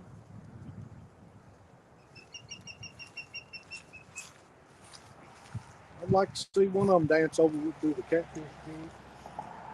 I'm going to check my battery on this camera real quick. I'm not exiting off. I wish... oh, we're good. I wish Cody, still got half battery. I really think Cody should get over here in front of the camera and do catfish dancing. Probably one of these catfish would bite for us. You want to lose all your subscribers? Pond Predator Nation on here. I wish this weather would make up its mind. God. Yesterday was 80-something degrees out here. This morning we got out on the lake and it was 40. Wind chills in the low 30s. It's crazy. So between the weather not making up its mind and it being our first time ever fishing freshwater in Alabama, it's been difficult to locate crappie, but we did it. We got on a couple good holes and a couple creeks that was holding crappie, but doesn't look like we found the catfish. And speaking of that being the first time fishing freshwater in Alabama. Last year during fall break, the first week of October, we went to Alabama on vacation down to Fort Morgan. We done a lot of surf fishing. Man, it was a great trip. We caught a lot of fish. And actually this year, instead of fall, we're going to spring. So we're in Alabama fishing freshwater right now. But the 17th, we'll be headed back to Alabama, back to Fort Morgan, and we'll be doing some surf fishing. Not only that, Love surf fishing. while we're there, my wife and Cody's wife was blessed us with a bow fishing trip out in the Gulf. Stingrays. So we're going to get to do that. That's going to be pretty awesome. Sheep's head. They said even some sharks sometimes. So yeah, so it's going to be an amazing. awesome trip. Eddie Gross, hey, appreciate the sub, man. And it's not another thing I'm going to do. Everything I think pretty positive. I'm going to say 85 to 90% positive. Come May, I have a lot of friends up in Michigan through work because up there where we get our molds built for work. They have invited me up in May to go out salmon fishing. This is not something I typically fish for. I've done it one other time before, out on Lake Michigan salmon fishing, but we looks like we're probably going to go in May on a salmon fishing trip. Lee Evans, don't get him started, man. Don't get him started. Oh, Lee Evans, Catfishing Kentucky Outdoors says, "Oh no, y'all gonna miss opening day of turkey season." You're exactly right, Lee. Me and my wife, I love her to death, and she does so much for me. But I had to tell her, look, you got to ask me when turkey season is in April if you want to plan a vacation. But since she got me the bow fishing trip, I kind of forgave her about planning a family vacation the first week of turkey season. Mr. Gadget Fishing, how's it going? Nice to see you in the live stream. I don't know about y'all, but I love turkey hunting. Turkey hunting is definitely something I love to do. When I was younger, I would definitely do a lot more running and gunning than I do now. It's more do a lot of homework, know where to set up, and call them in. Now I don't do as much running and gunning. I take the kids. I'm gonna take Cody's oldest son this year for the first time. I take my daughter a lot. She's a teenager, and actually last year she and I got to kill a double together, and that was pretty exciting. And we'll try to get some film on some of that stuff. Just mix it into the channel. Yeah, I'll be honest now. I'm gonna try to film some turkey hunts this year. I've never done that, but we're gonna give it a whirl. I tried to film some deer hunts last year, and I'm gonna tell you, I messed them up in every which way I could mess them up. And we'll still have all the fishing videos the same. These will just be extra videos. We'll videos. Be fishing all the time, but we do love to do all things outdoors. Dale Hayslip, I do too. Just as much as deer hunting, get the same rush. Yep, me too. I love to bow hunt, Dale. I don't do it quite as much as I did when I was younger, but I do love the bow hunt. Sogo says running and gunning is the only way I turkey hunt. Apparently, it's a dying breed down here. Well, hey, Sogo, I'm going to tell you, when I was younger, that was the death of a lot of turkey running and gunning. Matter of fact, Cody is 30 years old now. Yeah, I'm 30. And when he was 7 years old, I took him on his first turkey hunt. Me and him, I don't know how much he remembers of it, but I remember it like it was yesterday. We set up on these birds. They were out on top of this hill strutting. Fishing the Mid-South. Hey, how's it going? We set up on them 4 different times. Of course, they had hens and they wouldn't budge. So I finally slipped him down and around the hillside, and we come right up the hill, and I eased my head up enough I could see, and there they was. So I told Cody, I said, just raise up, and when you see a big white head, put that bead on it and shoot it. Well, him being young, he tried to drop on his knee and tried to get ready and do a lot of different things, and Anyway, the turkey seen him and they took off. And so, just as soon as they did, I went ahead and pulled up and shot one of them. So Cody's first turkey trip ever ended up being a running and gunning.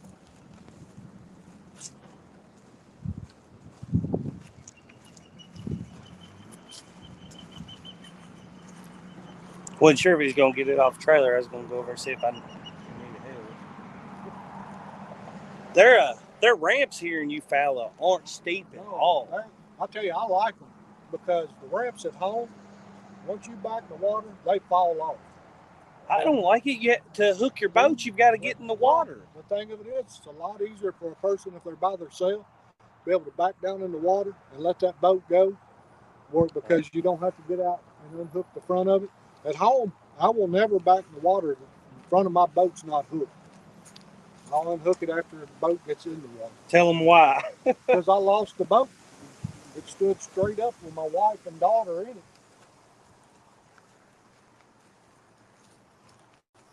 So, It was definitely an exciting day, the day that happened. I'm glad it feels good out because the fishing dang sure ain't good. We are not getting any action. But the live stream's been amazing. Oh, it's been great. Just being here, getting to chat with you guys, it's awesome. Very good. Well, we may not be in a good area for catfish. I don't know. No, I wish I knew something we could do a little different right here, so without having to change our camera setup. Yeah, it's hard to move and do this. Only option we would have to do is if we packed up and moved and kicked back on again. But it's it'd be a lot of trouble. So right now we're just going to stick with it, and we'll keep rebaiting here and checking baits and throw them out in different angles and different depths and see if we can't get one to bite. All right. I'm going to leave that bluegill there. I'm going to go ahead and Fishing the Mid-South says, Dieter says you need more rods. Well, we actually, when we left the house, we just decided right before we left to throw some catfish rods in the vehicle running with it.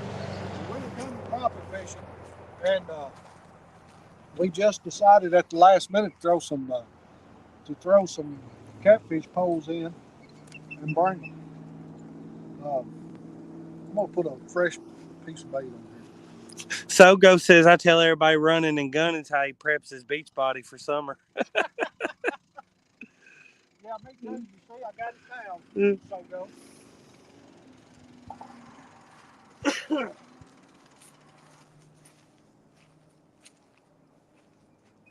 Hey, after you're done doing that, come over and show them that rig. That's that one that come out of the Whisker Seekers mystery tackle box.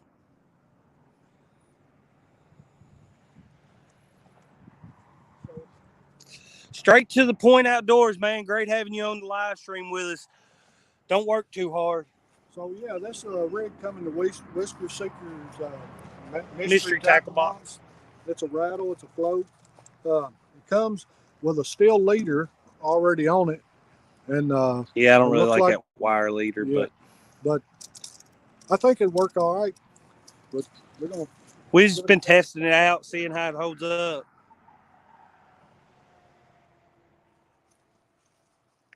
I'd rather have it. We got monofilament up above it.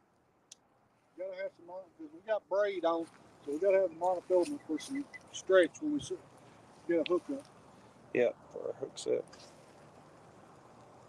Throw it not as quite as hard. I've been throwing it out there pretty good.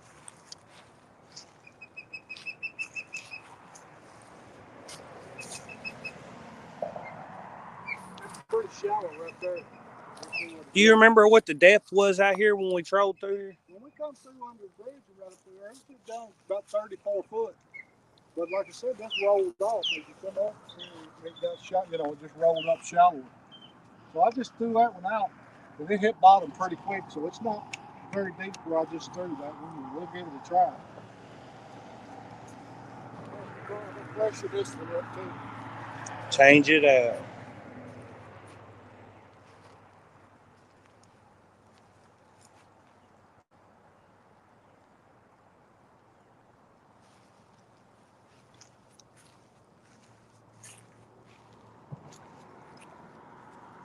actually got the bluegill head on it. I haven't seen it out there. We still got the guts in it. But so bluegill and stuff had to eat the guts out of it.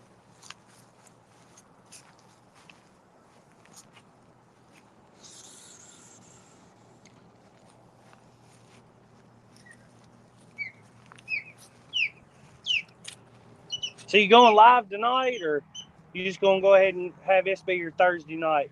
No, well, us Being here, being out of town. well, us being out of town will be hard, but yes, we plan on doing Let's Get Real every Thursday night. Of course, this week being an exception with us being out of town, but I'll get us a gas set up, and we will be live next Thursday night at 7 o'clock with Let's Get Real. Yep. We'll check this out. And next one of these we'll do on our home lake. Those in ones, right? No, just not the last one. The next bank fishing live we'll definitely do it on our home lake somewhere we know we can get some takedowns on camera for y'all. Hopefully it'll be a little bit of a better experience. So go be back in a few. Got to go turn in paperwork and get my guys checked in for the day. All right, so go. Don't work too hard, buddy. Thanks for joining, Sogo. And we're gonna have Sogo on the live stream here soon. Tell Sogo we need to get hooked up. Yep. Get some information from him. Yeah, Sogo, be sure to message us on Facebook, buddy, when you get a chance. No rush.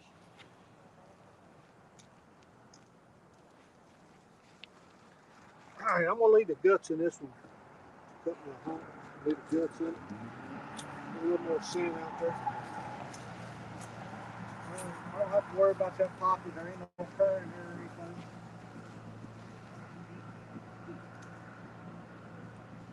Put it to the other side of the lake if you can.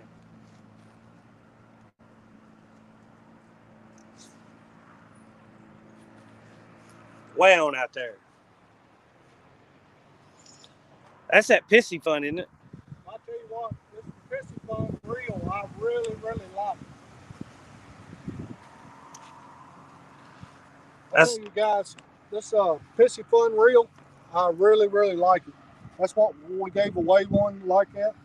I ended up buying this one, try it out, and we gave one away just like it. It's a pissy fun Chaos 50. I really like it. It casts smooth and retrieves smooth. And good loud clicker. Another thing I really like is these Silver Cat Elite B&M rods. They're 7'6" rods, stainless steel eyes, aluminum reel seat. I really like these rods too. Bought 2 of them. Eddie Gross said, "Did you guys ever try fishing with strawberry chicken breast?" We've got it on a few of them right now. We caught quite a few fish on that actually. Yeah, at home we have. Yeah, we hadn't caught any catfish out of this lake on anything. So, well, I'm still leaning the camera at the ground. Let's get her set back up here. Get where we can see all the rods in case we get blessed enough to have a takedown. I'm just rebaiting so we could. I'm just rebaiting so get some fresh bait out there. If somebody comes, if they was wanting one, get us a takedown. The wind's really starting to pick up here where we're at right now. It's been really windy today.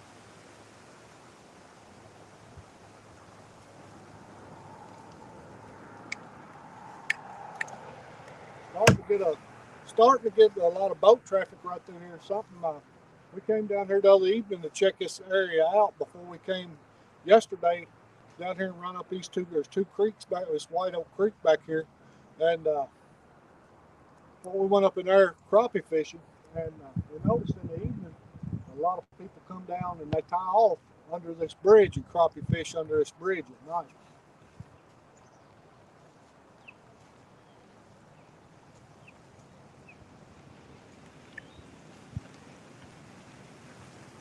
Cody, how much volume that phone charging any?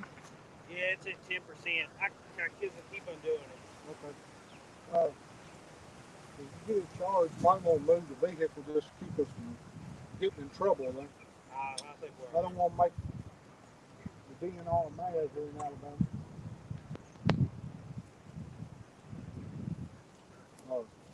Fish and wildlife. Got 33 thumbs up. Awesome, awesome. Thank you guys. You guys are awesome. Now if we just get a takedown and catch a fish here, I just one would be good. On the way back home, maybe we can stop through and see if we can get a hold of Richard Jean. That's who we need to go fishing with. We wouldn't be having these problems. Richard Jean, the fishing machine. I don't know if any of you guys ever watched him on YouTube, but I enjoy watching him. So he's a character for sure. But the guy carries a lot of knowledge about fishing, all types of fishing. He is a character. He is a character. But I just freshened up this bluegill, hoping we get a takedown here and get something on. I freshened up the bluegill, and Cody freshened up the chicken a minute ago. We really wanted some shad. Yeah, I really wanted some shad. Like I said, I didn't really been checking all the laws about catfishing here, what you could use. I don't even know. Maybe this lake has skipjack. I don't know. I haven't really seen none. They look like water or anything. I know in some of the videos I've watched, people here around this lake fishing, they use a lot of shad. They do use shad. There's one video I watched in particular. I remember the guy going out and get under the lights at night, throwing his cast net, getting shad. And actually, he was getting a little thread fin shad, and he was crappie fishing with them. So they must be pretty plentiful in this lake if the crappie. That's one of their main diets is the thread fin shad. Eddie Grove said, "Yeah, Richard Jean's hilarious." Yeah. And so goes back with us. So go. Be sure to message us on Facebook, buddy. We want to have you on the live stream. 3+1 Outdoors messages. Yep. Or you can send an email to 3+1outdoors@gmail.com.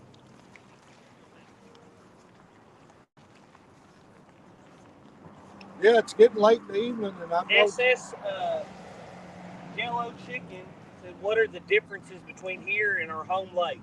It's a lot of differences. This lake, of course, the watercolor, and this watercolor is supposed to be good right now. It looks muddy to me, but it's actually a sandy color. Actually, when we're out there crappie fishing, you can actually see deeper in the water than what you would think. You're looking at this watercolor from the surface. It's stained. It isn't muddy. No, it's just stained. It's not really muddy. You could actually see a lot deeper into the water than I thought you would be able to. But they have a lot of vegetation. A lot of vegetation on this lake that we don't have at home. Our lake at home, a lot of rocky bluffs and a lot of riffraff. We fish a lot of channels and just contours in the lake bottom. And I would probably fish those if I was out here on my boat. Because like I said, as we were out here crappie fishing, as we were going up in the creeks and different stuff and some of the different depths in the creek channels, we seen a lot of what I think pretty positive were catfish on the bottoms. It was just the wind today kind of kept us out of the boat. This lake's really shallow, a lot of flats, and it was a trip just driving the channel. Yeah. Because the channel, man, it turns. It's not straight nowhere. You're constantly turning back and forth to stay in the channel. We're used to a man-made channel. Yeah. Pretty much goes straight down one side of the lake. Here, it's Mother Nature made it, so it just goes every which way. And they've got buoys and poles marking where the channel is, and you've got to follow it. And they cut on a dime, and they're going from one side to the next, no rhyme or reason, and it's wild. But this is a beautiful lake. And let me say this: we've only been in backwaters around the creeks. We haven't been out on the main lake any. I would say this water, it's a 40,000 acre lake. I would say out on the main lake, the wind is really, really rough. I'm sure it's white capping today, and it was just out in the open when we got out the main part of it. yeah, when we got just one little piece of the main lake this morning, going from one creek, going to try to get to another, the water was so choppy we couldn't do it. Cody and I both got drenched with water, but when we turned against the waves to stay in the channel, the spray just soaked us both. We got some GoPro footage of it. We'll probably include it. Yeah, we got some GoPro footage of it. It's pretty hairy there for a minute. Cody laughed about it and said it was exciting to him. It kind of scared this old fella a little bit. Yeah. I'm not the brightest though, so yeah. It probably wasn't the best situation. We were skipping across the top of some really choppy water, and the boat was not handling. Yes. We ever get him talked into buying us a nice center console, deep, wide boat, we'll be cooking with grease. You notice how he said he had to get me to buy one? I'm a carpenter, you're an engineer. Who's getting the bigger paychecks here? Probably you.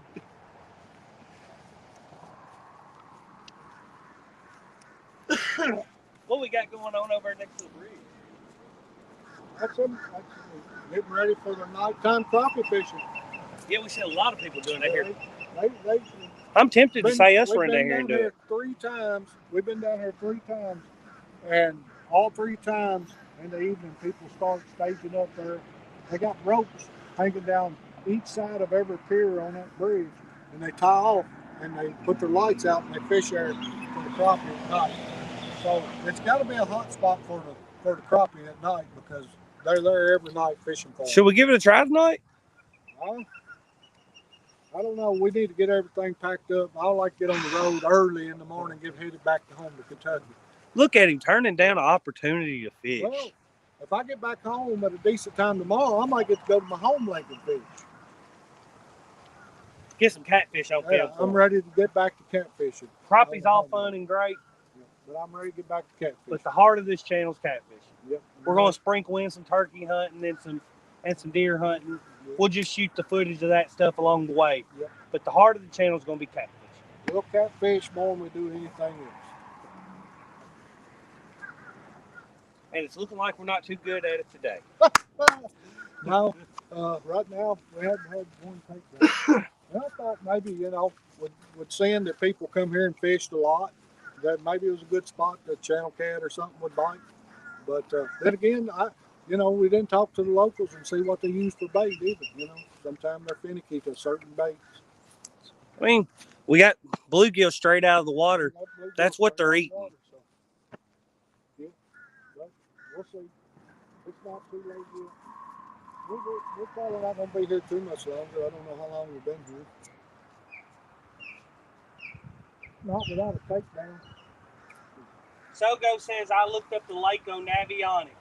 Narrow channel, but with warm weather, the flats would be fun. Yeah, I think so too. Exactly. And the water temperature swings here really crazy. Quickly. It's like yesterday. 8 degrees overnight. Well, yeah, it went from 73 yesterday when we quit to 65 this morning. Yeah. So yeah, with the weather change, the temperature drops quickly in this lake. We did figure that out. Like I said, we was up the creek over here yesterday, and it was up to 73. This morning, when we put the boat in, it was 65. It had come up to 66 before we got off the water this morning. Eddie Gross said, why not try some strawberry bluegill? Hey. Go ahead and pull one in. Dip it in there.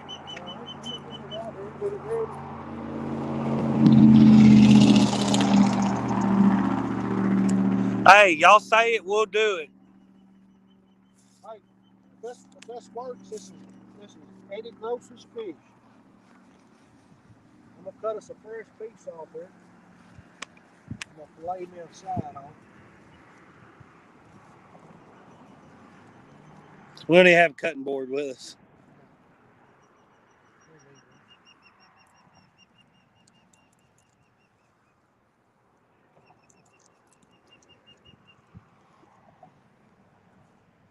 Get it there. Just sprinkle it on there.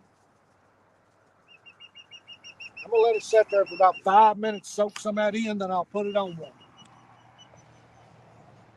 See how it works. Get here where I can get all the rods in frame.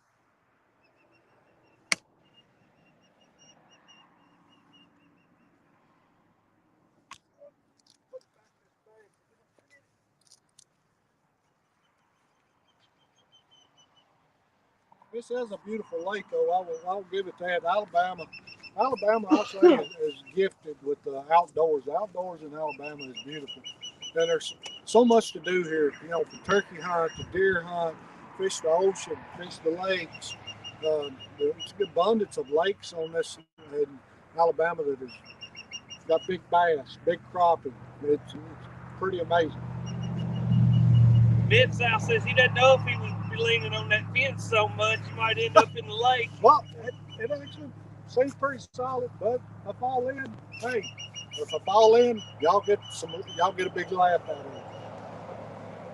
I don't want to, because I've been in 60-some degree water before, and it's pretty cold,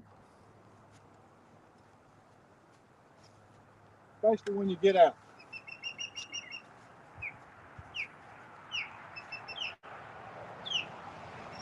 Hey, he said you can sling it 100 yards, you hit the creek channel, Sogo did. Can you? We threw it out there probably 60. About 60 yards. Yeah. We don't have no real long rods. These are all of our. Well, I've seen people be able to sling those pissy funds 100 yards. I can't cast them at 75 is about as good. If we had a 10-foot rod, we could throw it a lot. 7-foot rod, it's not happening. No. Others may be able to. All right, so I'm gonna take Eddie's. This is soaked in pretty good. I'm gonna take Eddie's Jello bluegill down here and throw it on this last one down here. Let's see here what he's doing.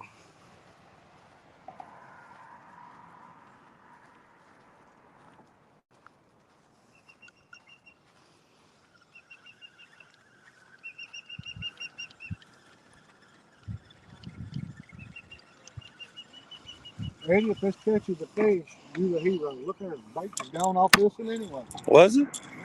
Well, are we getting something little messing with them? I mean, I kept a pretty good eye on them and not seen them. What you got on there? A demon dragon? Yeah. I'm gonna take it off.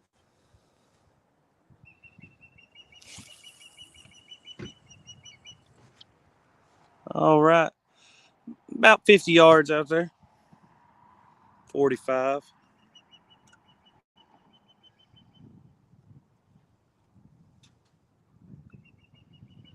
Let that fall and I'll tighten this line up.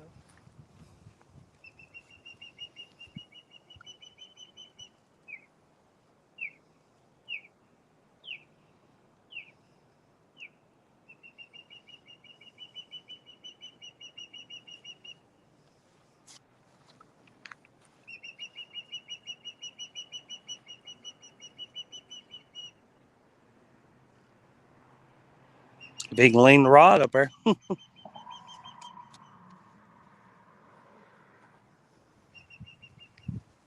All right, move on back down here. We got a bird over here chirping wide open.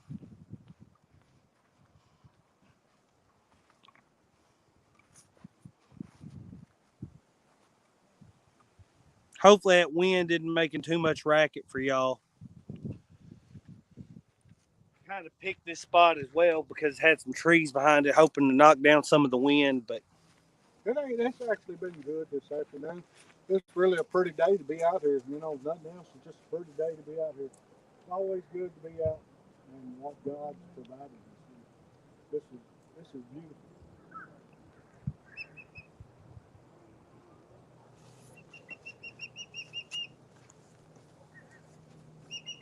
the Bullock experience, somebody said somebody shoot that bird. Yeah, he's up there. He's chirping away. Greenwell Fishing. What's up, Greenwell? Hello all. Soko said the wind noise isn't bad. So Good. Yeah, I'm glad. Thankful for that. There he goes. Ah. Oh, get the Glock out. I'm not sure what those are. They out on the lake, over on part of the lake where we've been crappie fishing a lot, on all the markers. Yeah, over at Willinami. All the markers around through there to mark where you need to keep in the channel. Right up on top of them, they got nests. And it looks like eagle's nest, like I see when I'm on Kentucky Lake or Lake Barkley. But these aren't bald eagles, but they may be some kind of fish eagle or something. I don't know. They're definitely a bird of prey. They've got a big, sharp beak. Well, we're at 20%. We're at 20% on the camera. I turned it to low power mode. We'll see how long it lasts, guys. Right. But we've been going this long, and it's just now down to 20%. So we probably got enough. We'll probably go to at least 4:30 or so. What's that one up to? Can you move the vehicle? Okay. I don't know.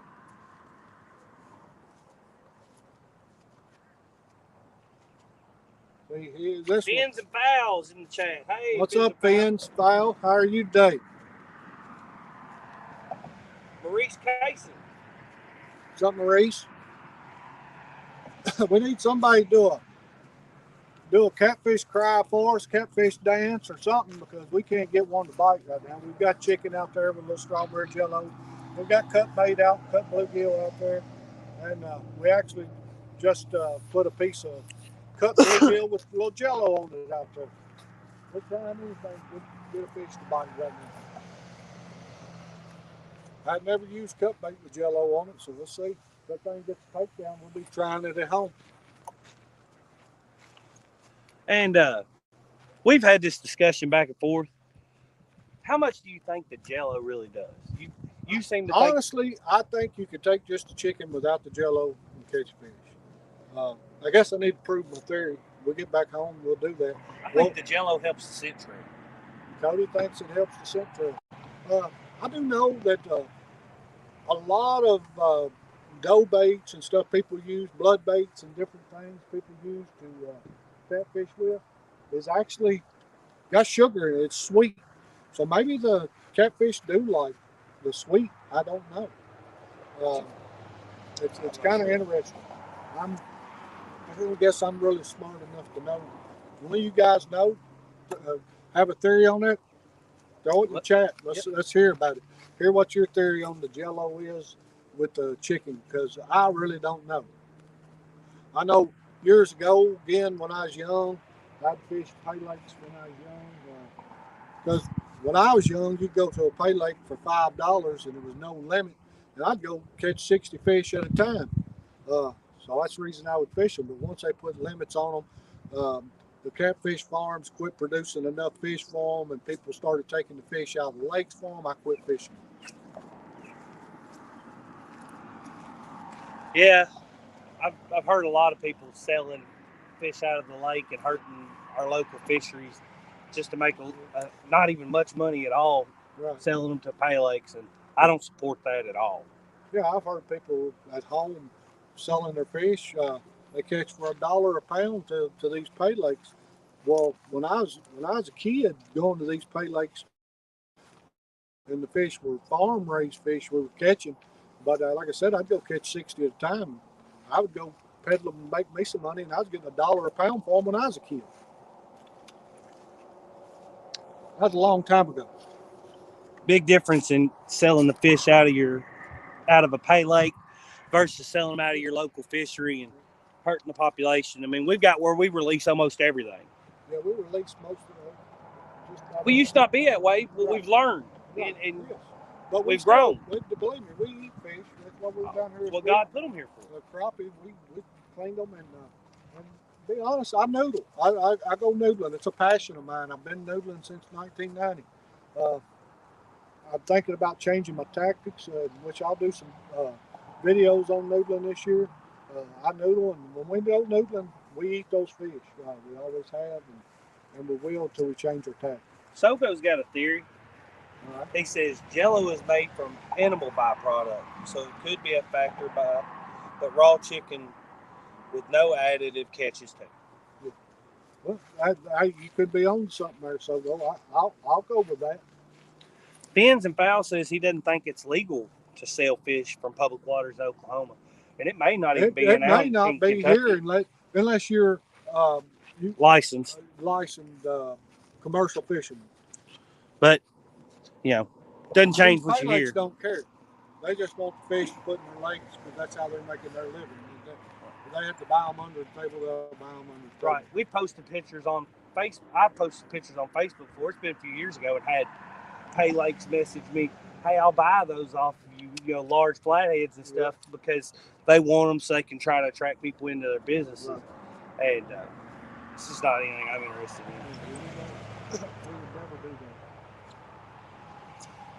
Well, looks like somebody else has hooked up. No, not pulling up like that. He's got a crappie. He's got a monster crappie. Check it out. He's got to have a big catfish or a big stripe or something. Or he's hung on a piece of brush. Oh, he's either hung. Yeah, he's hung. He's pulling straight up now, trying to break his line. Jared O. Got to have a commercial license here in Maryland. Yeah. Hey, how's it going, Jared O? What's up, Jared? Thanks for coming in.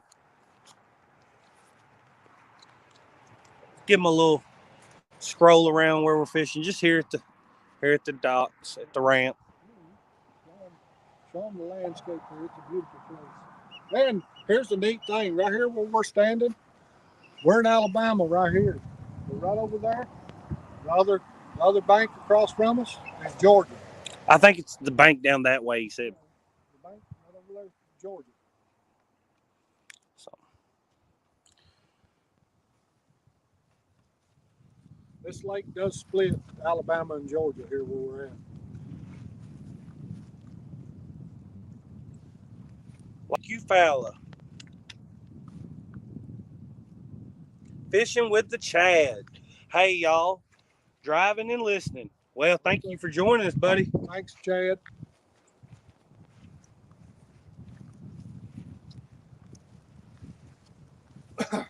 Right now, I don't think either where we're at, the catfish are not up in here. They don't like our bait none. Evidently, we ain't much fishermen. What do you say? I'll take the bait. What's that you always say you heard on another YouTuber? If you don't have a fish in the video, it ain't a fishing video. Yeah. What we call couple blood gift. So there you go. Hey, we ain't even trying to get by like that. It took me a while to catch a couple bluegill. We after the whiskered variety right now, but we ain't had enough much left.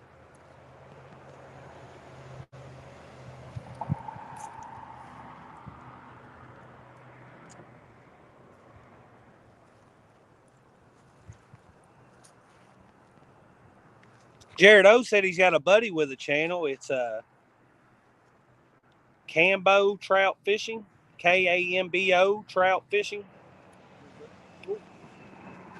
Give that a shout out.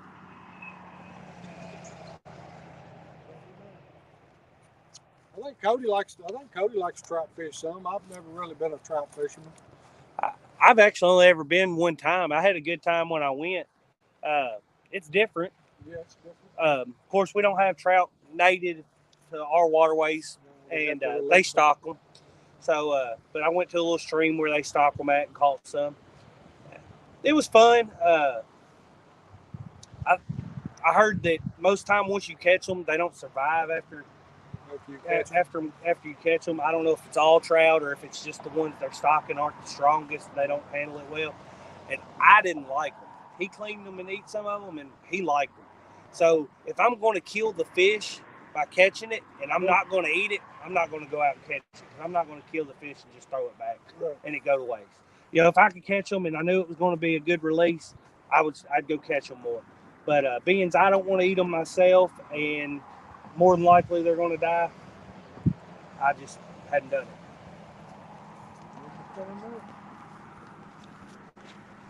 I've caught some lake trout on Lake Michigan. That was fun. Of course, we were salmon fishing, trolling, hooked into those. Caught some king salmon, some cold salmon. That was a lot of fun. Actually going, like I said, going to try to maybe able to do that again in May.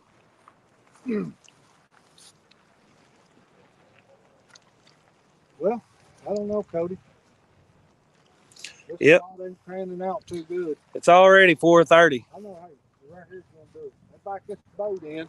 It's going to give us a little wake here, and we're going to get that wake bite off this boat coming in there. Hey, I'm claiming that right now. Yeah, Greenwell Fishing, I just now seen it a couple minutes ago, said, how's the fishing today, fellas? The crappie fishing was good this morning, but the wind got us. The fishing was all right, but then the wind got us. This afternoon, we just been down here on the bank trying to catch a catfish, and it hasn't went too well for us. Jared O said his buddy's channel has the best snakeheads videos. Those snakeheads are wild. They can get up on the... So, what I don't know what all. I know they're not native to any of our waters, but I'm not sure what all waters they're in. I think Florida. Florida, for sure. Kind of like those old Asian carpets took our water systems over everywhere. I wish I had some of them for bait. You know, if I've watched a couple things like the Kentucky Field and Stream videos of the carp derby where they go out they have it every year and have the nets and stuff. Yeah. I would love to enter that, but we really just don't have a boat or a setup for it. We don't have a boat big enough for that. But it looks like such a blast. I mean, if I could get hooked up with somebody and go with them, help them run lines, I'd do the grunt work. I wouldn't mind to be it. I think it looks like a blast. And it's a big help to our local waterways. Yeah, they have that big roundup. I forget how many thousands of pounds they catch every year doing that. It's a bunch. But I know it's been 10 years ago, the first ones I seen on Lake Barkley, we were going across there in a john boat, and them suckers started jumping out of the water.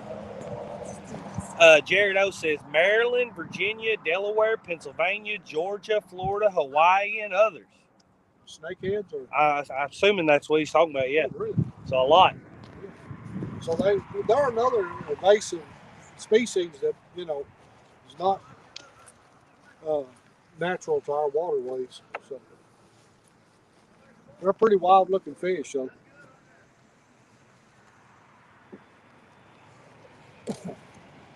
more people having problems getting down the ramp. It's not steep enough. These ramps up here are very, very flat. He must still been hooked up. I don't know if y'all heard that. I think the guy's still hooked up on his boat over there. Yeah, that sucks, man. I ate it for him. Sogo said, yes, snakeheads are widespread. We're going to quit talking about snakes. He's liable to take off running. He's scared to death of snakes. Hey, that's one thing I'm going to say. Thank you, Lord, that I have not seen a snake on this whole trip, and I'm glad, as I do not like them at all. But we did, old Kentucky boys, we don't get to see gators every day. Now, we've seen a lot of gators. The main area we fished, which was... we've seen probably 40, 50 gators. What was the name of that creek? Chattahoochee? Or? No, the creek... I just said it a while ago. Anyway, the main area we fished over there is actually a wildlife refuge up there. So they don't harvest any of the gators or anything out there. That creek over there is full of gators. And me and Cody got back in a little nook over one day, and there was a bunch of little baby gators over there. And then there was Big Mama over there, and those babies were croaking. Yeah, those babies were making that croaking sound. It was pretty wild. Something that we don't get to see every day. You guys that live places there is gators, it's probably nothing to you guys, but it was something for old Kentucky boy. Yeah. Sogo says he carries his snake protection on his hip every day. Get hooked on deep fishing says, are you less afraid of gators than snakes? Oh, the gators don't bother me. The gators don't bother me at all. No logic to it at all, evidently. The snakes, I cannot stand. I've got a phobia about snakes. Yeah, I got cold chills just talking about it. When I was a kid, I would used to go get snakes and put them in boxes. I'd set them on the front porch and ring the doorbell and stuff, scare Mama. Daddy killed one time, and him and Mama got in a fight about who was going to get it off the porch. And it was a dead snake. wasn't touching that thing. I Sogo don't like says snakes. gators are the reason my John boat will never go back into Santee. Hey, save that story for the live stream. We want to hear that one. Yeah. We want to hear that one straight from your mouth. Yeah. But yeah, I want to get over and fish Santee myself. You know, I would have thought the gators being right on the bank, and we're fishing right up against the bank, would scare the crappie. But I cast not 1 foot in front of a gator's head. Instantly, crappie takes it under, hooked up. It never even cared. I thought it would have got after my fish. Didn't have a care in the world. Is that Kraken? There, finally, takedown. Hey guys, got a takedown.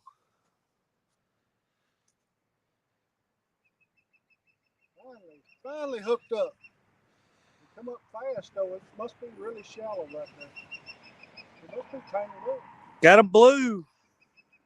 Get that dip there, Cody. Feet all wrapped up in the line.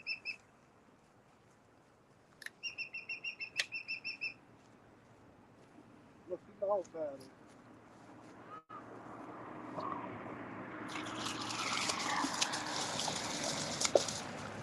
Oh. Alright. So we did. Get over here. I tell you what, I've never been so pumped for such a little fish.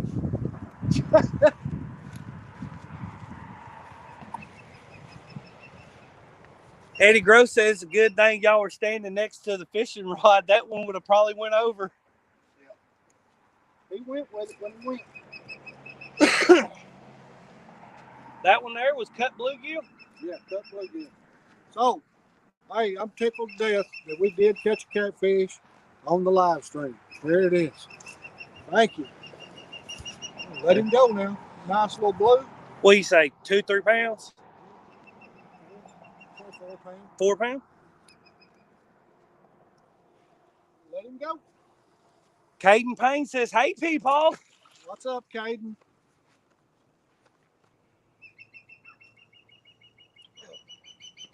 Well, we'll put that one back out there. How's it going, Caden? Caden is my little brother's oldest son. He went fishing with us the other day. We didn't have the best of luck, and he was getting antsy on us. So, kids get out in the boat and the fish aren't biting, they don't have the best time. No. He toughed it out with us, that's for sure. He loves the outdoors. Cannon Cody's the oldest one who's got more patience than any of them. He loves it. So I didn't have this one through up, that's all.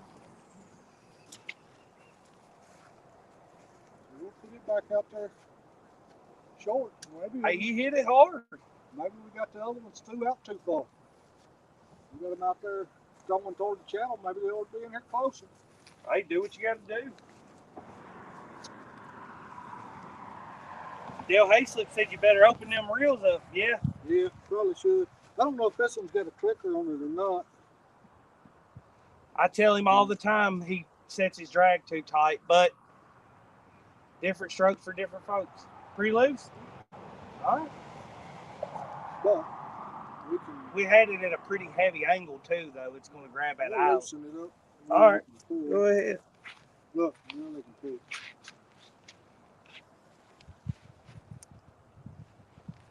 I'm used to having them on the rod holders on the boat. They ain't going nowhere.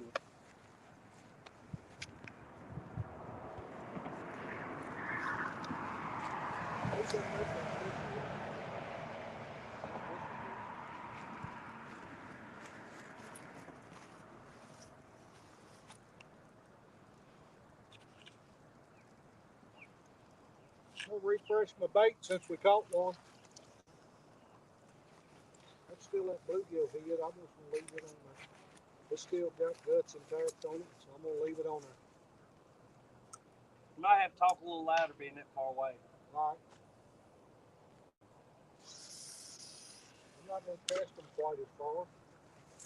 Since that one come in a little closer, I'm not going to cast them quite as far.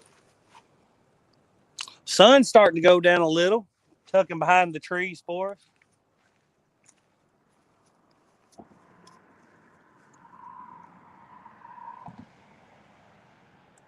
have to remember to tighten them drags up and get hooked up.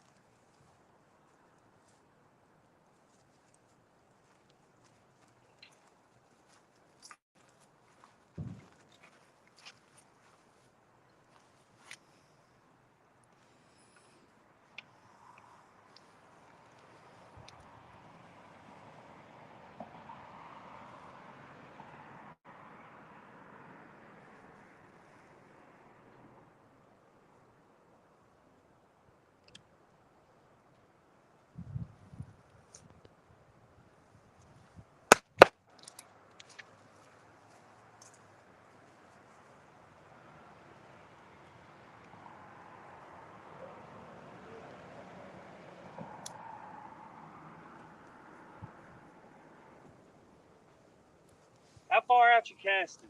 I ain't throwing them quite as far. That one come in closer, so I'm not going to throw them. How far out was that rod? Just right out maybe the end of them rocks. 30 yards?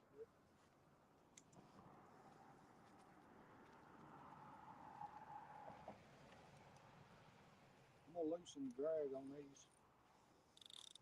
Turn the clicker on. If they take off, we can at least hear things that's going to pull their weight. Leave enough tension on there, we get a good hook set. Yep. I may have to get me a couple of them pieces of cut meat. Alrighty. Changing everything out. Alright. Well, we were expecting channels, and that was a blue.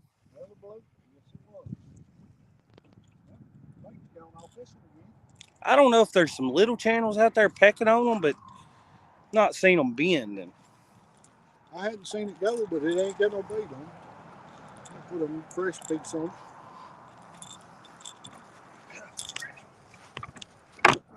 Fresh piece right there.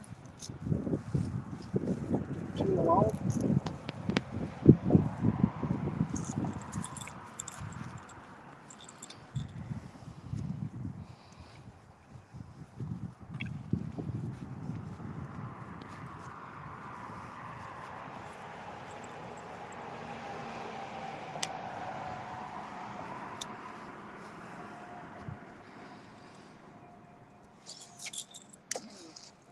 Yeah, that line when I cast it earlier did that. It keep. Oh, does it? I didn't see a knot, but it kept snagging on me.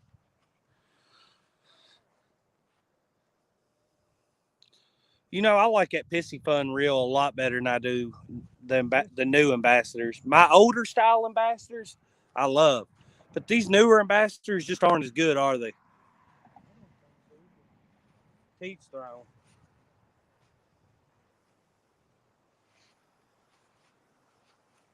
I don't know. I'm gonna get this out of here. Put a knot in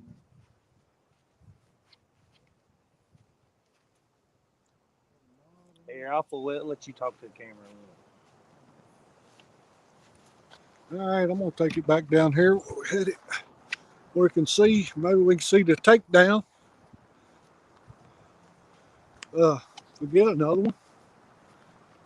I'm gonna get back here behind it where I can see. We're viewing down through here. Yes. Viewing them all. There we go. Be able to see it. I don't know how that one got a knot in it, but it's definitely got a knot in it. Don't call it real fast.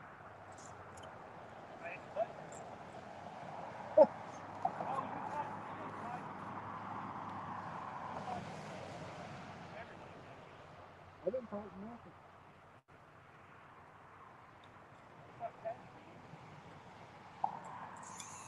There it goes.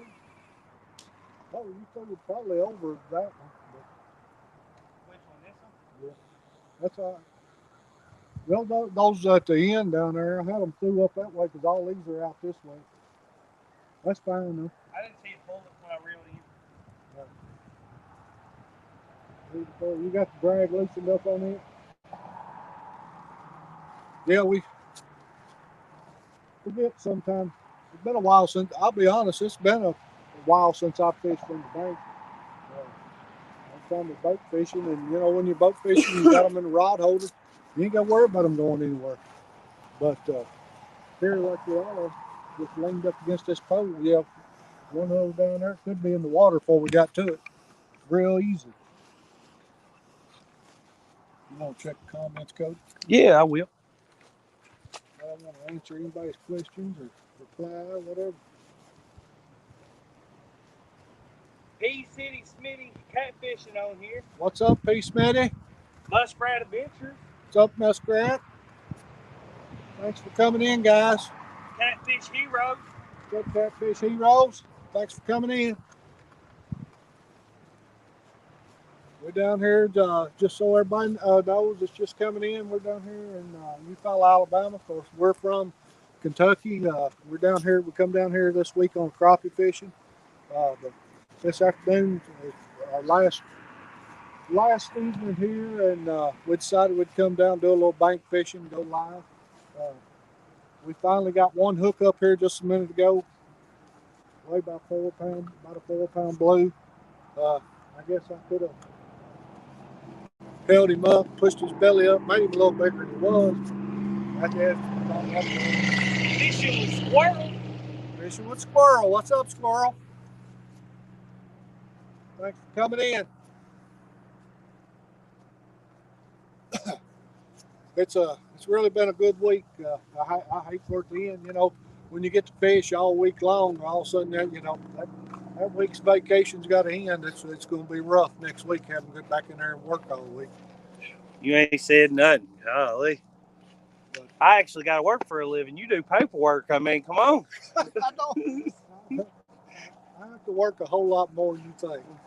You got to give him a hard time. Maybe when you put the years in I have, you'll get to do a little bit of paperwork.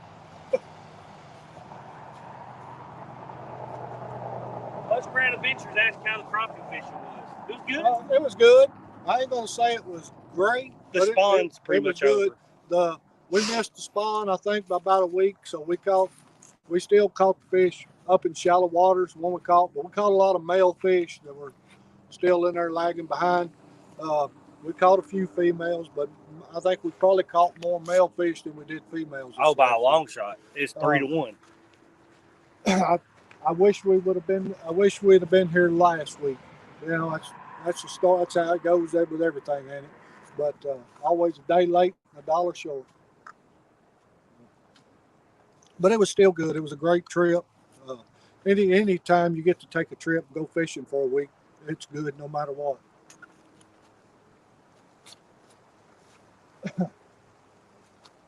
I will say this. I was talking to my wife before we left for this trip, and I was telling her how there was some areas I would love to fish. I'd love to get over to North Carolina or South Carolina and fish some of those lakes. And she says she was game. She wanted to go on a trip like that. So we're going to look into maybe get over on Sandy Cooper or one of those lakes over there and do a catfishing trip for a week with me and her probably. She does a lot for our channel. Like I said, my hat's off to her. I got to give her all the credit in the world. She does all of our editing for us. She's at home right now. Got it set up where we could go live.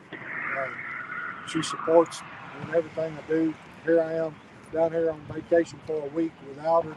She's back home still working, taking care of grandkids for Cody, getting them to school and home. On 2 days that my wife's at work. Yeah, she's awesome. She does a lot for us. Yeah.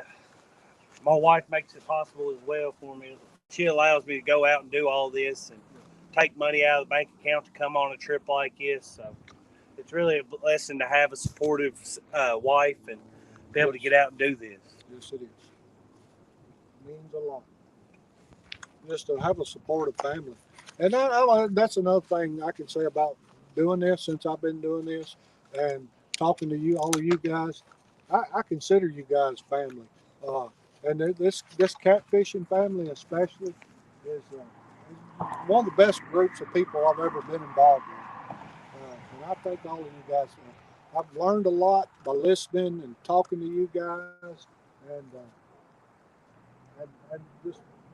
I feel like I can grow, be a better fisherman because of you guys. That's awesome. Muskrat said big females don't stay shallow long. No, they don't. No, and the thing of it was, we didn't catch none that were monster crappie. We caught some 13, 14. 13, 14-inch crappie, which are good crappie. Uh, but, usually if you can catch them at the right time, you'll catch that 16-incher. But we didn't catch any of those. We did catch some 13, 14s, several 12-inch crappie, which to me is still a good crappie. Sogo said, if y'all come to South Carolina, let him know. Also, don't skip on Murray. Less catfish pressure and also good crappie fishing. All right. Thanks, Sogo. I'll keep that in mind. I'll holler at you when we get ready to make our trip. I'll have to see when she can take vacation. Uh, her vacation not quite as lenient as me taking vacation. I can take mine pretty much any time, but sometimes she has to plan for her vacations. Well, I'm gonna tell you, I was getting ready to say I sure wish we'd get another takedown, but hey, I'm tickled to death to finally get that one takedown. I'm not gonna complain, but I would like to get another one. I guess anytime you fishing, you catch one, you ready to catch another. Well, we got probably 5% left on the battery, so we'll give it a few more minutes here, guys, and then we'll probably wrap it up. So, love to stay on longer, getting great engagement. It's been a great experience. But if it cuts off out of nowhere, that's what happened. The phone died. Yeah, we're definitely going to do more. It's set up better. We don't have everything with us here on this trip. It's set up where we have battery packs and everything, so we don't have to worry about something going dead. But unfortunately, we're away from home, and we carried a bunch of stuff with us, but we don't have everything that we need with us.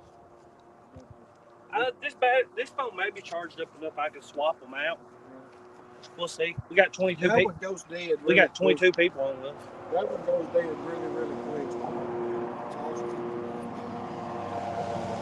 Yeah, I'd love to get another takedown before we go off here. It'd be pretty awesome. Oh yeah, big one. Like I said there, we had never fished this lake until we got here and we come on a crappie fishing trip. We just decided to come catfishing this afternoon. We just seen that people fish this area. It was a good place we felt like to set up and do this. So that's the reason we're where we're at. We do know there was one catfish out there. SS Jello Chicken said need to pick up a solar power bank. Yeah, that's a great idea. I'll have to check into one of those. Yeah, something we could, is if we had one, we could just attach it to our tripod somehow, right, and then anything we needed to plug in. Right. So, I've got the iPhone 12 Pro I bought just to help filming on this, and it's got a really good battery life. But the GoPros, I just bought the Hero 9. It's supposed to have the better battery life and stuff, and still, hour or so when you're filming in higher film quality.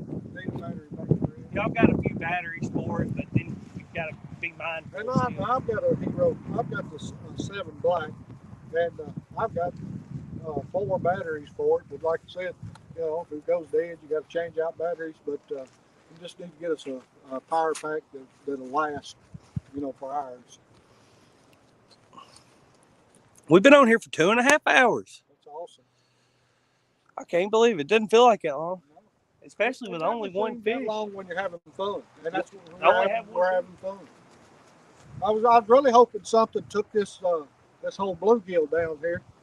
But yeah, well, what was the girl's name? The fishing chick. Oh yeah. She's giving us a hard time on that one now. Yeah. I don't know if you're still on there, fishing chick, but we finally caught one fish with all these rods out.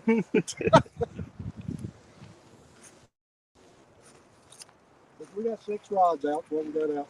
Hey, the only reason we don't have more out is because we didn't bring them with us.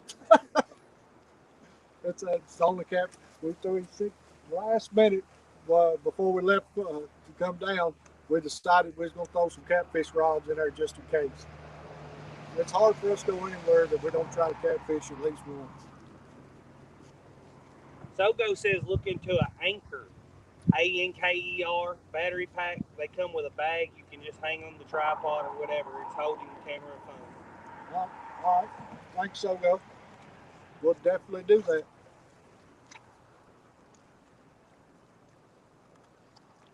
Yeah, and then the Bullock Experience said if it's not far from the truck, he brings a power inverter.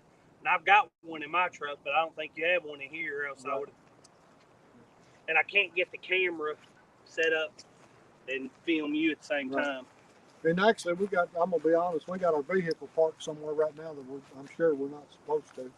But yeah, just wanted to get it over here. We're a little bit off the grass. I've been having to keep his phone plugged up because the battery went dead to read comments. We're not really, I don't think, breaking no big law or anything by just pulling right there from the parking lot. But parking in the grass, I'm sure they don't want people parked there. Kind of feel bad about it, but trying to make this work. But like you said, we've been out here quite a while. We've caught one catfish. Yeah, it's definitely not been no fire session. We're going to head back anyway. We got to get all of our stuff packed up this afternoon at the motel, get ready to leave out early in the morning, head back home. So maybe we can hit our home lake this weekend. Maybe on Saturday, or Sunday's Easter. Well, I'll tell you what, I won't be able to do it on Saturday either. We'll get back. At church, we'll have our candy hunt with all the kids on Saturday. And I know they're having like 3 or 4 different times. That way they could only let so many families in at a time with COVID and everything. So I'll be there helping with that on Saturday.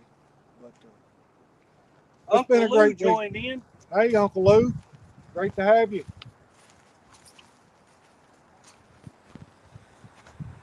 I tell you what, it's been a great time. I tell you what, speaking of Uncle Lou coming in, that's something I'm gonna have to check out. Is some of them planer boards he makes. He makes planer boards. Yeah. So we can check out those planer boards. So when we're drifting, we can get a couple of them to use. And we can drift. Yeah. Trolling versus just drift. We can troll, not drift. Yeah. If I can get that out. Yeah, I tell you what, I went out the other day by myself, and I got a Pro 170 tracker is what I've got, and I don't have no remote trolling motor or anything. It's foot pedal trolling motor. Anyway, I got out. It was pretty windy, and I couldn't get the boat to stay anchored, and I couldn't just drift because the wind was blowing too hard. So I started trolling, and that was a job. I would lean over and work the pedal with my hand while I was drifting. I caught a couple of fish, but it was hard to film, and I had the camera set up on a tripod in the boat. And it was hard to film and keep the boat in the direction I was wanting to head it with working that foot pedal trolling motor by myself and keep up with the rods. Larry Oliver's in the chat with us. Hey, Larry, how you doing? Eddie Gross says, what part of Kentucky are y'all from? We're from Scottsville, Kentucky. We live right on Barren River Lake.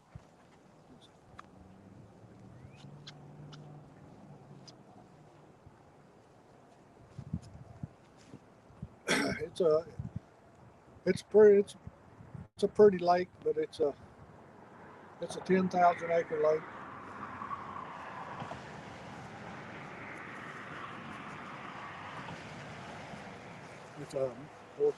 It's a reservoir. Floodwater reservoir. Yes, it is. They really take it down in the wintertime.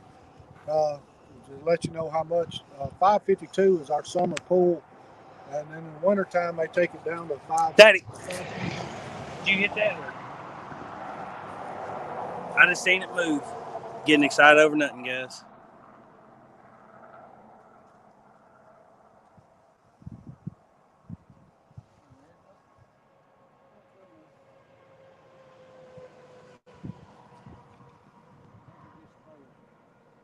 I think it just failed. All right. They take it down to what? They take it down to 528 in the wintertime. So they take it down quite a bit. In the wintertime, it's pretty much just the river channel.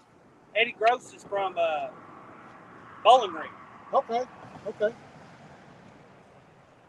I think I don't know. I seems like I've heard that name before. Uh, we're actually Is I'm that a, Jonathan's friend? I'm originally from Bowling Green. I've lived in Allen County since I was 20 years old. I'm 51 now, so I've lived in Allen County for 31 years now. Polar Bear says, does anybody watch Carolina Cat Daddy? He's I, close I've to watched 1K him. subs. I've watched him. Muskrat Adventures, I'm giving you your wrench right now. Muskrat Adventures a mod, man. All right, thank you. Thank you,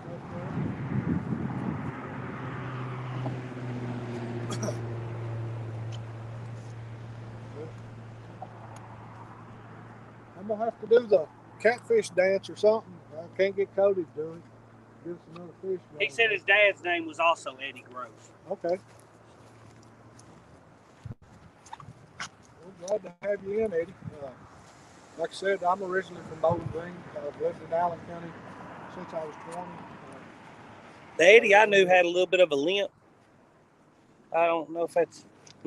That name's really familiar. He liked to catfish a lot. I love the catfish.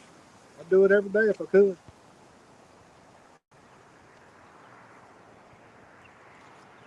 Need another take down here. One we did catch on cut bait. Caught us some bluegill here. We hadn't had any bites on the chicken out there. This is a new lake to us. First time ever fishing it. Kenneth Russell, Donald Russell. That's his uncle. Okay.